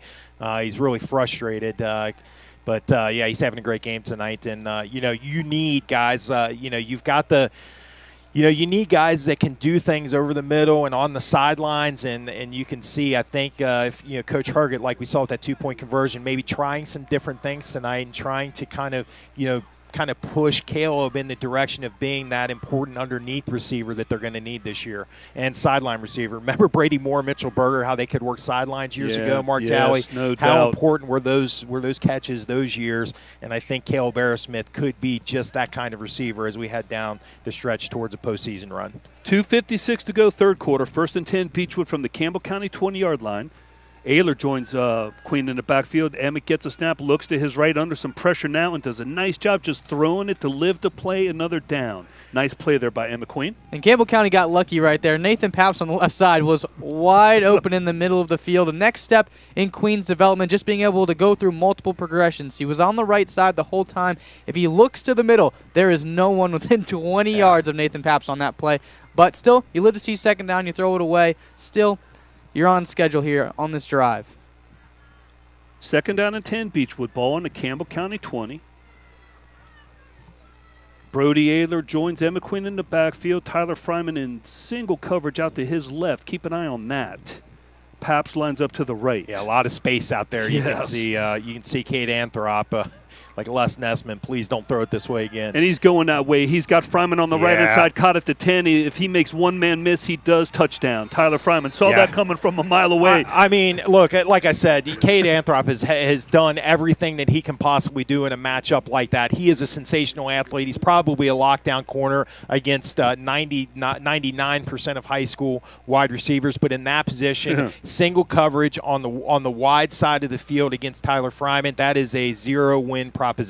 Yeah, and they tried to bring pressure on that play, and Emmett Queen throws that ball before Tyler Fryman gets it out of his break. Great anticipation right there from Queen. No doubt about it. Good point on that. He threw that ball prior to Tyler even cutting out of his break. Colson Lair in for the extra point.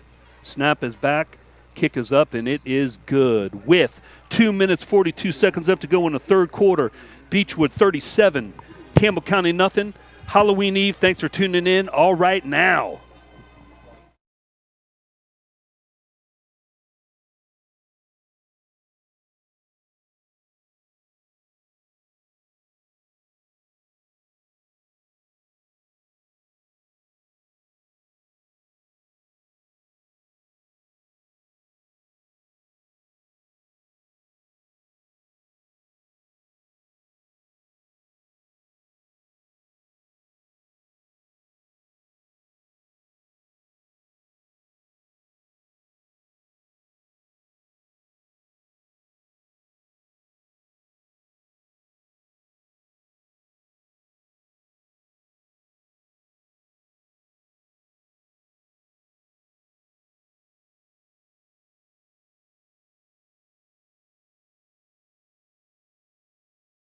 Live on the campus of Beechwood High School, 37 Zip Tigers leading the Camels, third quarter.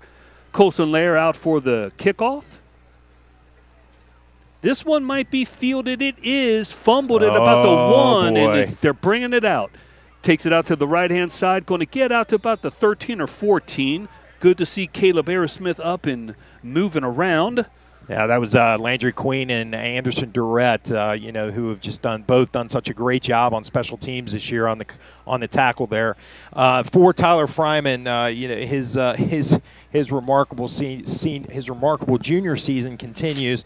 He came in with 14 touchdowns. He's got 17 touchdown catches now. Wow. He's got 3 rushing touchdowns. He's got a passing touchdown, 3 punt returns. Man. Yeah, I mean, just elite. 2 substitutions on defense for Beechwood so far that I see. Colton Craycraft at cornerback, and then number 17, Calvin Burkhart at safety. Yes, sir. As we begin to get to the substitutions and we try to catch up here. Yeah. Anthrop in the shotgun, gets a snap, looks to his right, rolling to his right. Now under pressure, throws out of bounds. 2nd and 10. Yeah, great pressure right there by Isaac Pilgrim, from his defensive line spot. Just, did a great job of following Anthrop, as he drifted to his right and shed the block and was able to cause that early throw. Okay, Isaac Pilgrim, another one of those unsung heroes on this team. Clock running, 1:04 to go, third quarter. Beechwood 37, Campbell County nothing. 2nd and 10 for the Camels on their own 13. Kellen Seamer also in at cornerback. Sophomore Kellen Seamer. Anthrop and Bertram in the backfield. Blitz shown by the Tigers. Anthrop gets it. Blitz was coming. Throws complete out to his brother. Nice catch. He's at the 20, 25. They got an angle on him, though. Nice job to keep him out of bounds at about the 48. Nice play there by Cade Anthrop. Yeah, same play as they ran earlier in the earlier this half, and again executed very nicely. That play that they ran to the Bertram that we haven't seen, that I think we're probably going to see here soon, and that play there clearly plays they practice a lot because they executed them both nicely. Cole Hoskins coming on a blitz there, almost got to Anthrop there. Nice effort from Cole. 1st down and 10, Campbell County, ball on their own 47. Anthrop and Bertram again in the backfield, 3 wideouts to his right. Anthrop gets a ball, rolling to his right, throws back across his body, incomplete. Coverage there by Jake Atmore and Colin Morris. Jake Atmore with the initial contact there with the breakup. And that's going to be the end of the third quarter. Got one more quarter. Put your 4 fingers up. 37-zip Tigers over Campbell County. Thanks for tuning in. Right back after this quick break. Go Tigers. Tyler.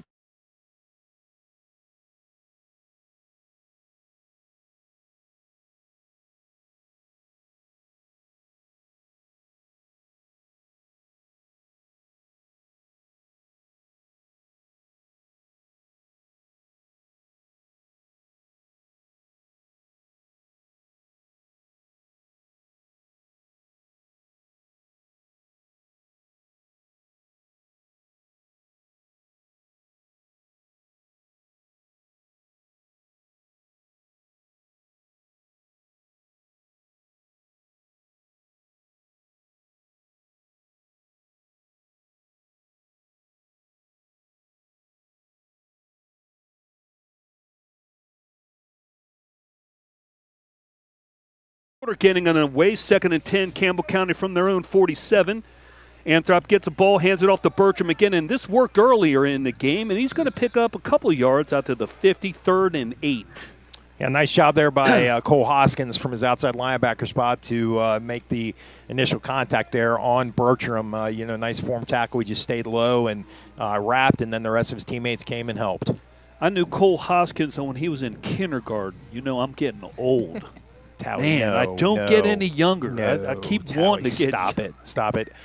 Senior Aiden Dickey seeing his first action of the night tonight, coming in at outside linebacker. Looks like Landry Queen in at inside linebacker as well. 3rd down and 7 here for Campbell County. Anthrop in shotgun again. 2 receivers to either side. He gets it, looks to his left, now getting some pressure, rolls to his left, and is going to take it out of bounds right at about midfield, maybe give him 1 on that 4th and 7. Yeah, nice job there by Landry Queen coming off the left edge and flying into the pocket to force Anthrop to run to the left side and eventually run the ball out of bounds. Yeah, Mark Talley, Nazario, Landry Queen. That's a name to watch for the next couple of years. He's playing more and more.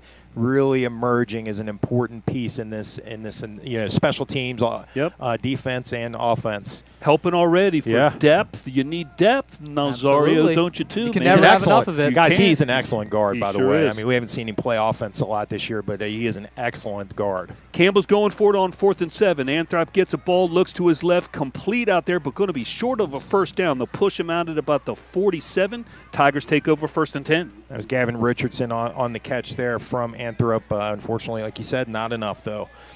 See if ever the starters are back in on offense. Looks like they are. Looks like they are indeed. Good to see Caleb Aerosmith up. Had an injury to his knee, but he's up off of the table. Hope he's okay. Yeah, that's definitely a good sign, and that was a scary moment. Yes, Seeing him come off the field, he was extremely frustrated, and that frustration was the look of somebody who feels like they really hurt themselves, and it looks like he's going to be okay. Tigers take over on their own 48, and McQueen joined in the backfield by Pabst, I believe, or that could be Ayler. It is Ayler. Fryman and Pabst line up as wideouts, and McQueen gets a snap. Under pressure, quick, throws over the middle to Fryman, makes the catch, makes a man miss at the 20.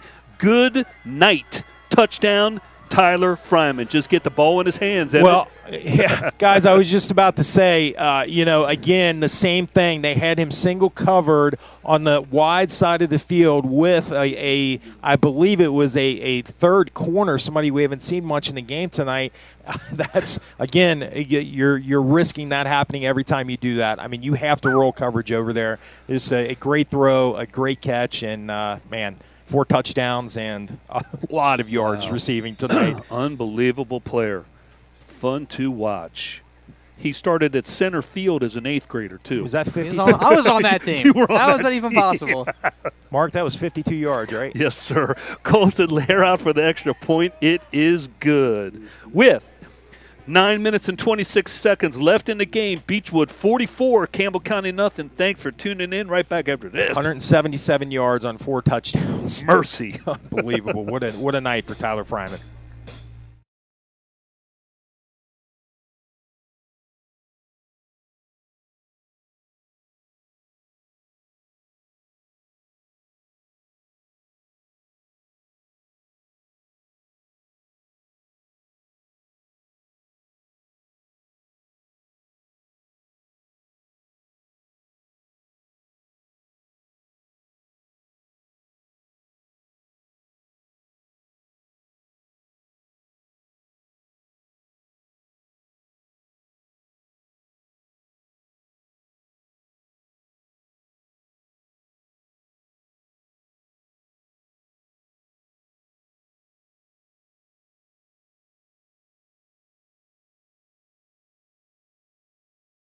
Live on the campus of Beechwood High School, Tyler Fryman, night 4 touchdowns for the young man offered to play football at Notre Dame. Only a junior. Only a junior. Well, and that might put him number 1 in the state in receiving touchdowns this year.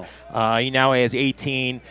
Cal's Jahidi Brown and North Oldham's Lucas Tompkins were tied for first with 17. I don't believe either of those teams are playing tonight. So as of right now, Tyler Fryman, number 1 in the state in touchdown receptions. Fantastic. And I hate to even say this, but could we start talking about Mr. Kentucky football? Well, it's got to be a senior. It's got to be a senior. So yeah. Okay, yeah, but I think we're definitely talking Always that for next year. Always getting ahead. Yeah. All right, we got some substitutions. We got Kyle Ritter and an inside linebacker. We've got, I believe, is that George Wilson? Yes. Awesome. He was injured a couple weeks. Good to see him back. Anthrop keeps it on the keeper. Nice fake there. It's going to get maybe the first down out to about the 30. Good-looking play there. Lucas gets a first down. Yeah, tackle on a play there by Jake Atmore. Let's see. It looks like we've got Abe Graber in at a defensive on the defensive line. And this is the part of the game where it's all about pride and it's all about each other because 44-0, fourth quarter, running clock. What is there to play for? It's the chance to play for each other. This Beechwood team has allowed double digits just one time all year and 3 shutouts in the last 4 games, looking to make it 4 out of 5. Tigers are going to jump off sides on that. Their third offside of the night. It's going to be a first down and 5 now for Campbell. They'll spot the ball at the 35. Uncharacteristic there from Beechwood. They will try to fix that, of course.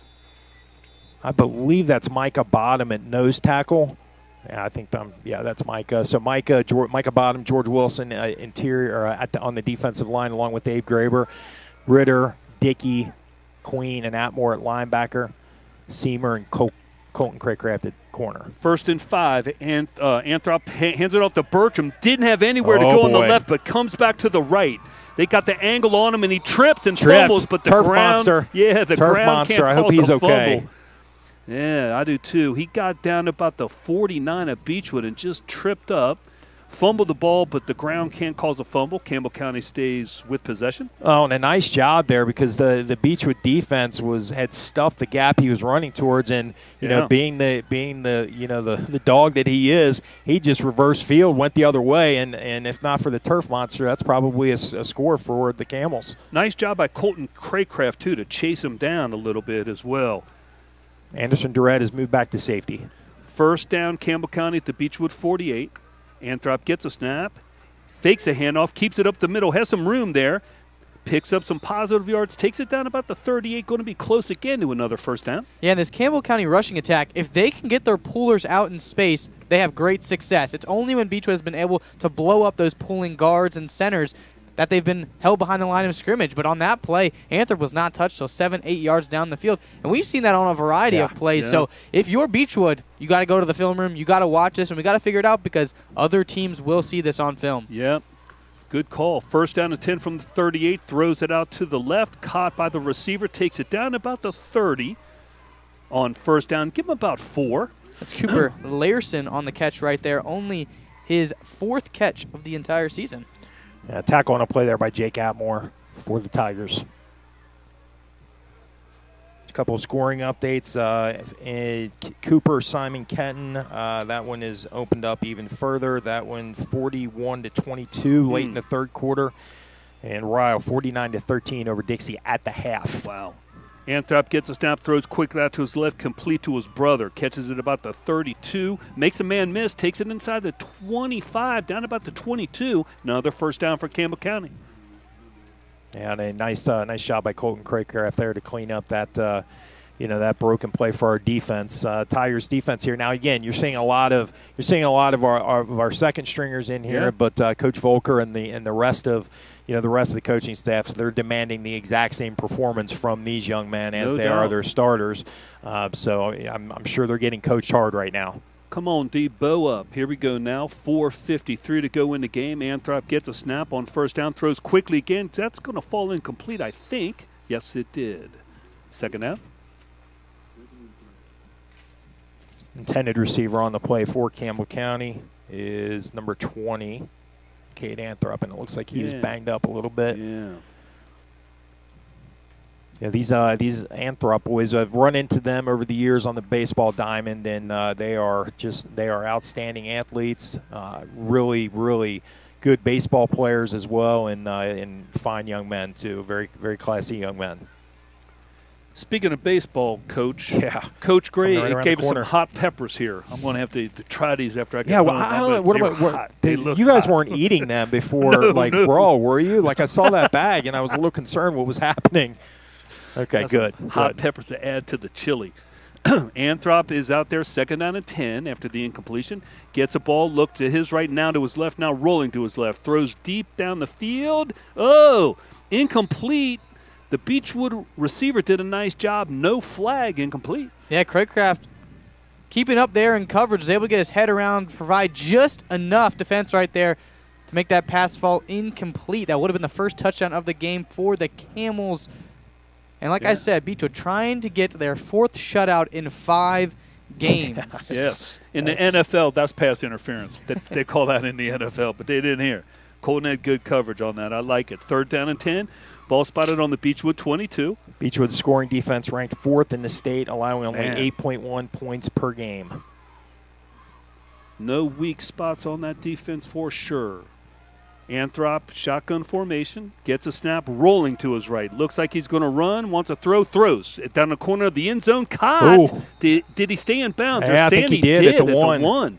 Nice catch there. 1st and goal, Campbell County. Yeah, and that was Aiden Earls, who we haven't heard much from him tonight, as they haven't been able to do much through the air, but a really talented junior receiver. Now Campbell County in position to score and take the shutout away from the Tigers. Lucas Anthrop did a nice job on that. Rolling to his right there. Thought he was going to run. Nice throw there, though.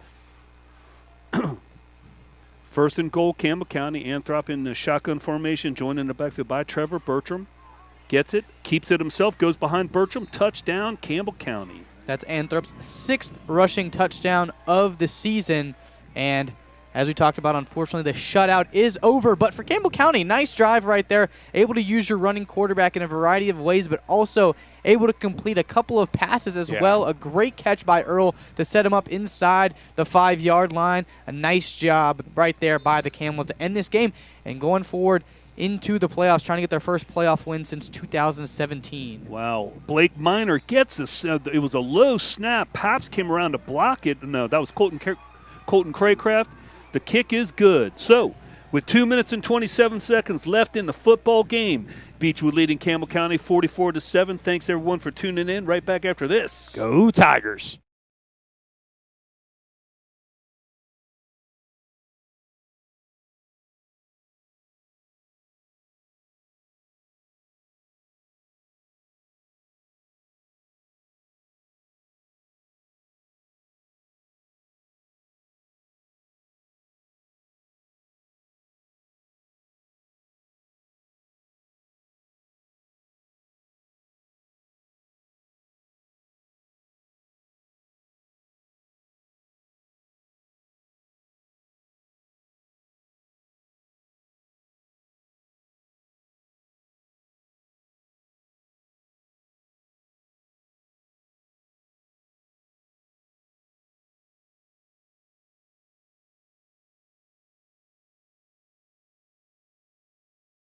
On the campus of Beechwood High School, an onside kick or just a pooch kick up in the air. Beechwood caught it, caught a fair catch. 1st and 10 Tigers. Yeah, it was Calvin Burkhart that caught that kickoff, and here we go. Let's see what the second group of Tigers offensive players can do here. We've been graced in a broadcast booth by the man who invented the internet, Tim Lillard. That's true. Invented the internet, folks. He's That's looking a Wikipedia Google fact right there. looking very distinguished this evening, and with his white blazer, and yeah, it's always great to see Tim Lillard.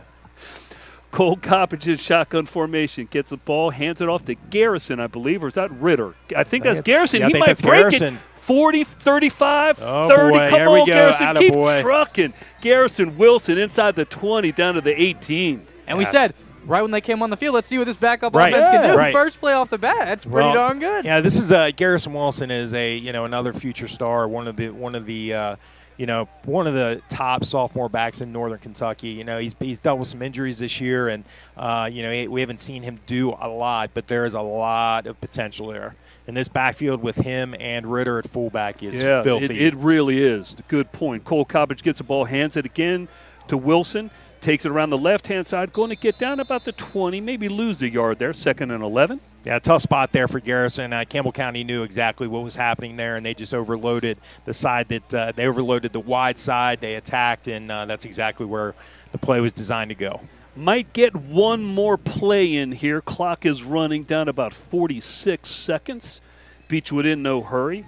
Ritter and Wilson join Cole Coppage in the backfield. Gets it, hands it off to Mr. Wilson, going on the right-hand side. Cuts it inside the 20, down to the 16, and that might do it tonight. See what they run here. Clock all the way down to 26. Might not run another play. Yeah, I think that probably will do it. It looks like both teams are at least trying to figure out it. Yeah, that'll do it, Mark Towie. Yeah. Beechwood takes the victory on the season finale on this Thursday night, 44-7 over Campbell County. Like I said earlier, we will be off next week. Jackson County decided to not come up here and play, so we will face the winner 2 weeks from tomorrow of the Walton Verona Breathitt County football game. Yeah, with the win, Beechwood wraps up a very, very successful regular season. They finished 9-1. Campbell County with the loss, they fall to 3-7. Mark Talley, Nazario Pangal, again, you have to think that except for, the little bit of frustration over that touchdown there at the end, you have to think that Jay Volker, Greg Herget, and the coaching staff are very happy with the things, with what they saw tonight and what they got out of their Beechwood Tigers. You have to look specifically at, again, and I think, I said at the onset, I think this is going to be a big Emmett Queen night. Yeah, it sure was. I think a lot of people across the state looking very closely, at what Beechwood's offense has been able to accomplish. In particular, when you're looking at Emmett Queen and the connection that he's got with Tyler Fryman, you're looking at what Nate Paps has done in the last couple of weeks. I mean, this is a really, really multi-layered, multi-skilled offensive powerhouse right now that can really do a lot, and it's going to be fun to see what they do over the next 5 weeks. No doubt, it's going to be a lot of fun. Top scoring offense in 2A, best defense in 2A. I mean, it really got it. There's no weak spots anywhere. Yeah, I mean, we're ranked number 1 in margin of victory at 44.3 points a game. That'll go down a little bit, but the numbers just pop out all over the stats, individuals, team. I mean, and again, it's I would not want to face this team at any point over the next 5 weeks. I mean, this is a dangerous team that is clicking on all cylinders. We got to keep an eye on that Prestonburg game tomorrow because they're right behind us in the RPI. If they jump ahead of us by 1, we have to go there the third week. If they win their first 2 games. Let's take a look because there's some people. There's some people in particular. We got some requests from sophomore moms to really take some time and clarify this tonight. So let's kind of talk through this. I brought a calculator so we could do the RPI. We're not going to go that deep, but we are going to explain this hopefully, and you guys are going to help me in a way that makes sense. Okay, first, what we know. Owensboro Catholic will have the number 1 spot in the RPI. They last week they defeated McLean County, their last district opponent, 47-9. One thing that's kind of emerging out of Owensboro Catholic is junior quarterback Jermel Carruthers is putting up unbelievable numbers. Last week, 381 yards passing and 5 touchdowns. Wow! He's getting Power 4 recruiting visit offers. I mean, he is really emerging as a top quarterback recruit in the Midwest. They are, so they're rolling tonight. They are hosting a 4A number 12 Elizabethtown. That'll be interesting. I've not seen a score anywhere on that. But even if they lose that game, they're not going to fall. They're not going to fall far enough to where LCA can overcome them. LCA 6-3. LCA 3 6 losses and 3, and still staying up at 2 because they played a tough schedule. LCA 6-3. Last week they defeated number 15 Washington County 38-8 in that game, 384 yards of offense. Tonight they are trouncing 6A Pleasure Ridge Park, who came in 1-8. Okay, so that win, an RPI win for them. Again, brilliantly, shrewdly scheduled by LCA. They'll finish 7-3, and they will lock number 2. Okay, Mayfield. Last week they defeated Fort Campbell, number 26 in the RPI, 58-0. In that game, junior quarterback Gray Robbins threw 2 touchdown passes. This is a team. We talked about the special teams. We also, one of the other things, they have a ball, and we've seen this before. They have a ball-hawking defensive backfield similar to ours, led by senior Diego Torres, Malik Kirby. Yep, we've heard those names. Yeah, they are playing great. Right now against Fort Campbell, 2 pick sixes, so they're hitting on all cylinders as well. Tomorrow night they will face 3A Central. They will likely win that game. They'll finish 9-1. That is a good. It's not a huge RPI win, but I don't think that Belfry will pass them. So I think 1, 2, 3 will be set. Okay, so 1 Owensboro Catholic, 2 LCA, 3 Mayfield. Here's where it gets interesting. Okay, Belfry. Currently ranked number 4, 8-1. Okay, last week they defeated a very average, below average Shelby Valley team, 47-7. It's their 6th win in a row. Tonight, though, or tomorrow night, they've got a big test. Okay, they're playing 3A, number 12, Letcher County Central, 6-3, but they are a very high-powered offense. They've averaged 56 points in their last 4 games, and they've got one of the top quarterbacks in the state, junior quarterback Gunnar Holbrook, who's got Gunnar Holbrook. That's another great name. Another too. great name. Yeah. So this is where let's make sure that we're clear on this. Belfry, if they win that game, I don't think anybody passes Belfry. I think Belfry stays at 4. And we don't really want to pass them. I know.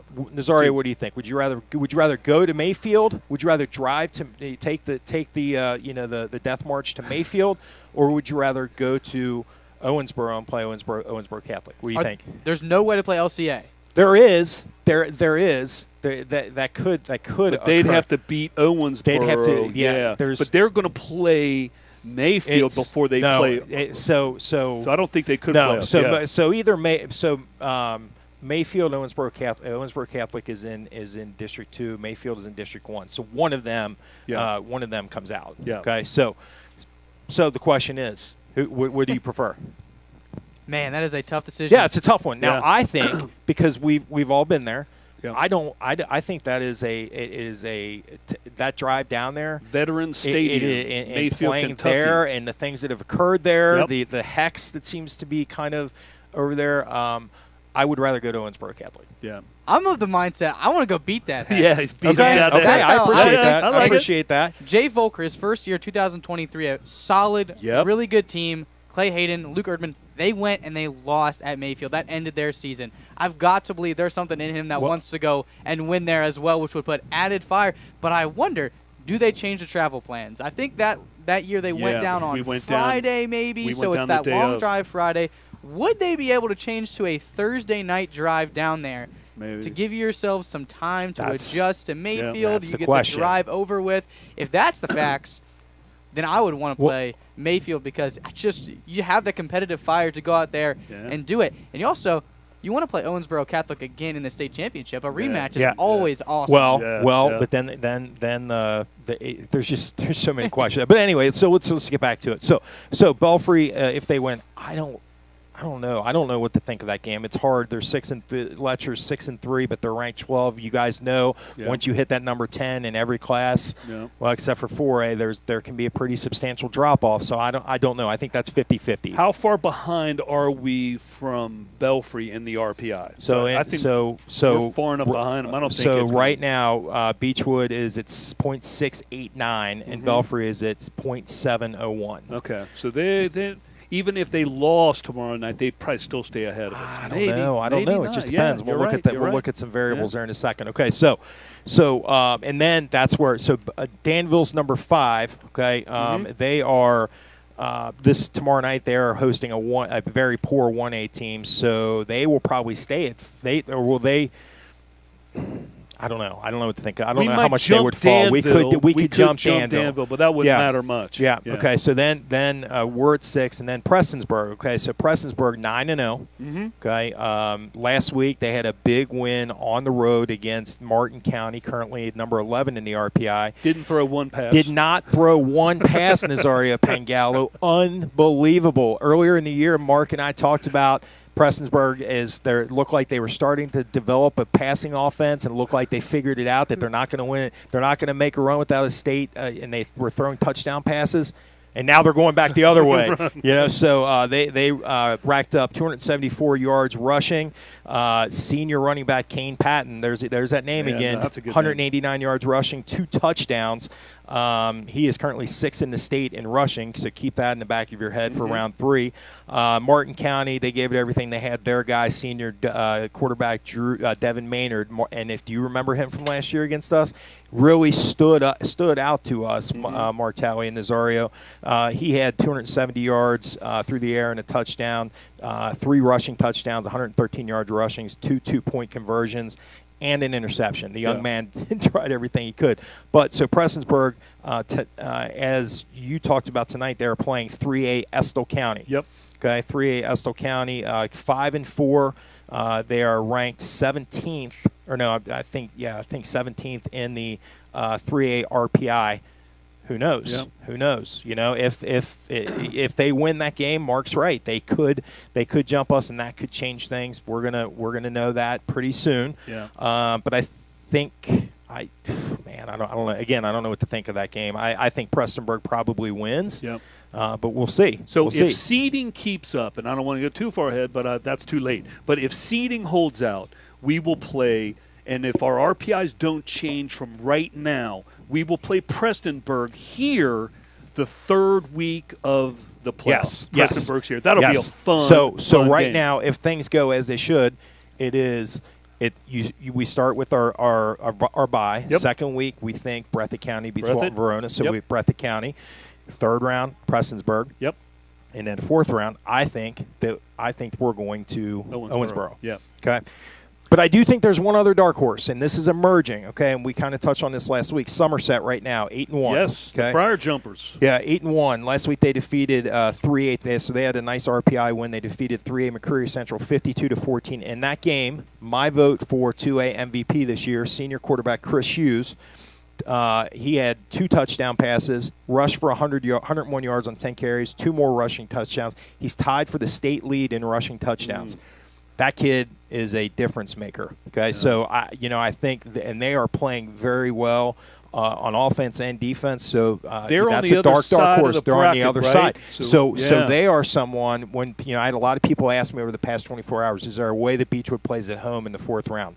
Watch for the way that happens is a Somerset upset. The Briar Jumpers can help us out. Somerset upset. Okay. Okay. All right. And then really, so that's what it looks like. I think again, I think that's what our path looks like. But high school sports, any given Friday, things are gonna change. Kevin Gray, if you're listening, we'll expect the every 4-hour report on the RPI over the next 72 hours. It's so we'll playoff see. time. I'm getting fired up here. Yeah, it's gonna be fun. Let's it's gonna go. be fun. It is always every year. Yeah. One other thing, just looking at the factors that we needed tonight. So let's just add these up. Newport Central Catholic win. Good. Okay. Dixie loss. Okay. SK loss. Okay. And then so Owen and Eminence counties tomorrow night. I don't think I think Eminence wins that game, so that would be 1-3. Okay. Walton versus Grant County. That's tonight. I have no idea what to make of that game, so we'll kick that one. St. Henry versus Ludlow. I think Ludlow wins that game. Okay, so that would be 1-4. Gallatin versus Carroll County. I think Carroll County wins that game. That's 1-5. And then Bracken versus Pikeville, and I think Pikeville wins that game. What that tells me is that we're not going to pass Belfry. Yeah. So based on that variable as well. So I think it's going to be a lot of fun, an opportunity to go down to Owensboro on a Friday after Thanksgiving. If it all happens and if the seating holds up, we get to go down to OC and play on a Friday night. They'll have every TV station in Owensboro there. You better believe it. With the satellites going, and people will be going crazy because we beat them in the state championship. I think they thought they were going to handle us. I could just kind of tell. And Atwell was a stud at quarterback. And luckily, they thought Owensboro Catholic, this was their year. But I tell you what, we hit them in the face and from that first drive. Yeah. And it was a great game. And I think again, that whole Mayfield versus Owensboro Catholic, it also comes down to who do you think is the better matchup? Who do you think, which team do you think has more athletes that can give us trouble versus, that's another one. Because when I look at that, I think Mayfield. Yeah. Because I think of Malik Kirby and I think of, I think of Josiah England, who's coming back from an injury. He hasn't played in a couple of weeks, and Wyatt Robbins, their outstanding quarterback. Diego Torres, their outstanding defensive back. In a way, we've played them the last 2-3 years. Yeah. The last 4 years, we've played both of those teams. What games were down to the wire? Had to have the last play. Mayfield. Both of those times down to the wire. They play football, a very similar style to Beechwood. They've been around for a long time. They have great offensive and defensive line play. You know it's going to be a struggle. You know it's going to come down to those critical plays. Now, we've only played Owensboro Catholic one time in my time with you all, and what I saw was Beechwood outclassing Owensboro Catholic on the line of scrimmage. It didn't matter how much Brady Atwell did. you knew Beechwood was going to be able to run the football and do what they wanted at will and control the game on the line of scrimmage. So if we're talking about matchups, obviously Owensboro Catholic will come in with a chip on their shoulder, knowing what happened last year. And how much is that worth, too? We have to, we got to ask ourselves that, too.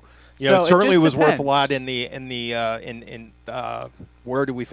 basketball OA. Oh yeah. Where they so who knows? It's an interesting discussion, and I think it'll be interesting to watch. But I do think, it's been a while since we've had a major upset. Can Somerset, can Prestonsburg pull an upset too? Yeah. So I don't know. That's why. Hey, that's why high school football playoffs. A lot of people are arguing about the current setup of the playoffs, whether or not it's the right setup. But no matter what, Kentucky high school football playoffs, I love it. I love every second of it. And what you were talking about, the two, you could argue this every day and twice on Sunday. The two best small school teams in the state of Kentucky are Beechwood and Mayfield. By far. And that would be, if it happens in the state championship or even in the semis, it'll be a fun game. It always is. Love playing those guys. Absolutely. It's going to be a fun rest of the year through mid-December. The last thing I have to say, congratulations to all of our seniors who are honored tonight, senior night. Colson Lair, Chase McDaniel, Aiden Dickey, Ty Horline, Zach True, Isaac Pilgrim, George Wilson, Jacob Ross, Austin Stevenson, Jesse Barber, and of course Carson Eshelman. What a wonderful group of young men, and they're rounding out their careers here at Beechwood on the gridiron, and man, what a run they've had. George Wilson, I knew him when he was in the 5th grade. Little George, man, and now he's big and he has a grass cutting business. He is a superhuman being, and man, all these kids they're great kids. No, they've been fun to watch. It's been a blast. And you can say these kids are Jay Volker's kids. He took over in that's a 2023. great call. This is his 3rd season now. He's 35-4 as head coach of Beechwood High School. 3 of those losses, we're not going to say that school, but all to one team. So he's 35-1 against everyone not down the street. Wow. That is an incredible stat. That is. And that's again, a great point. I don't care what your roster looks like. I don't care what resources you have. That's not easy to do. It's not easy to win at basically a 90% clip. And the way that Beechwood does it, we come in here every time. I've been up the last 3 years for fall break, so I see a late season game, and they win in the same way with the trenches. It starts with the trenches, and then you allow those skill players to do their thing.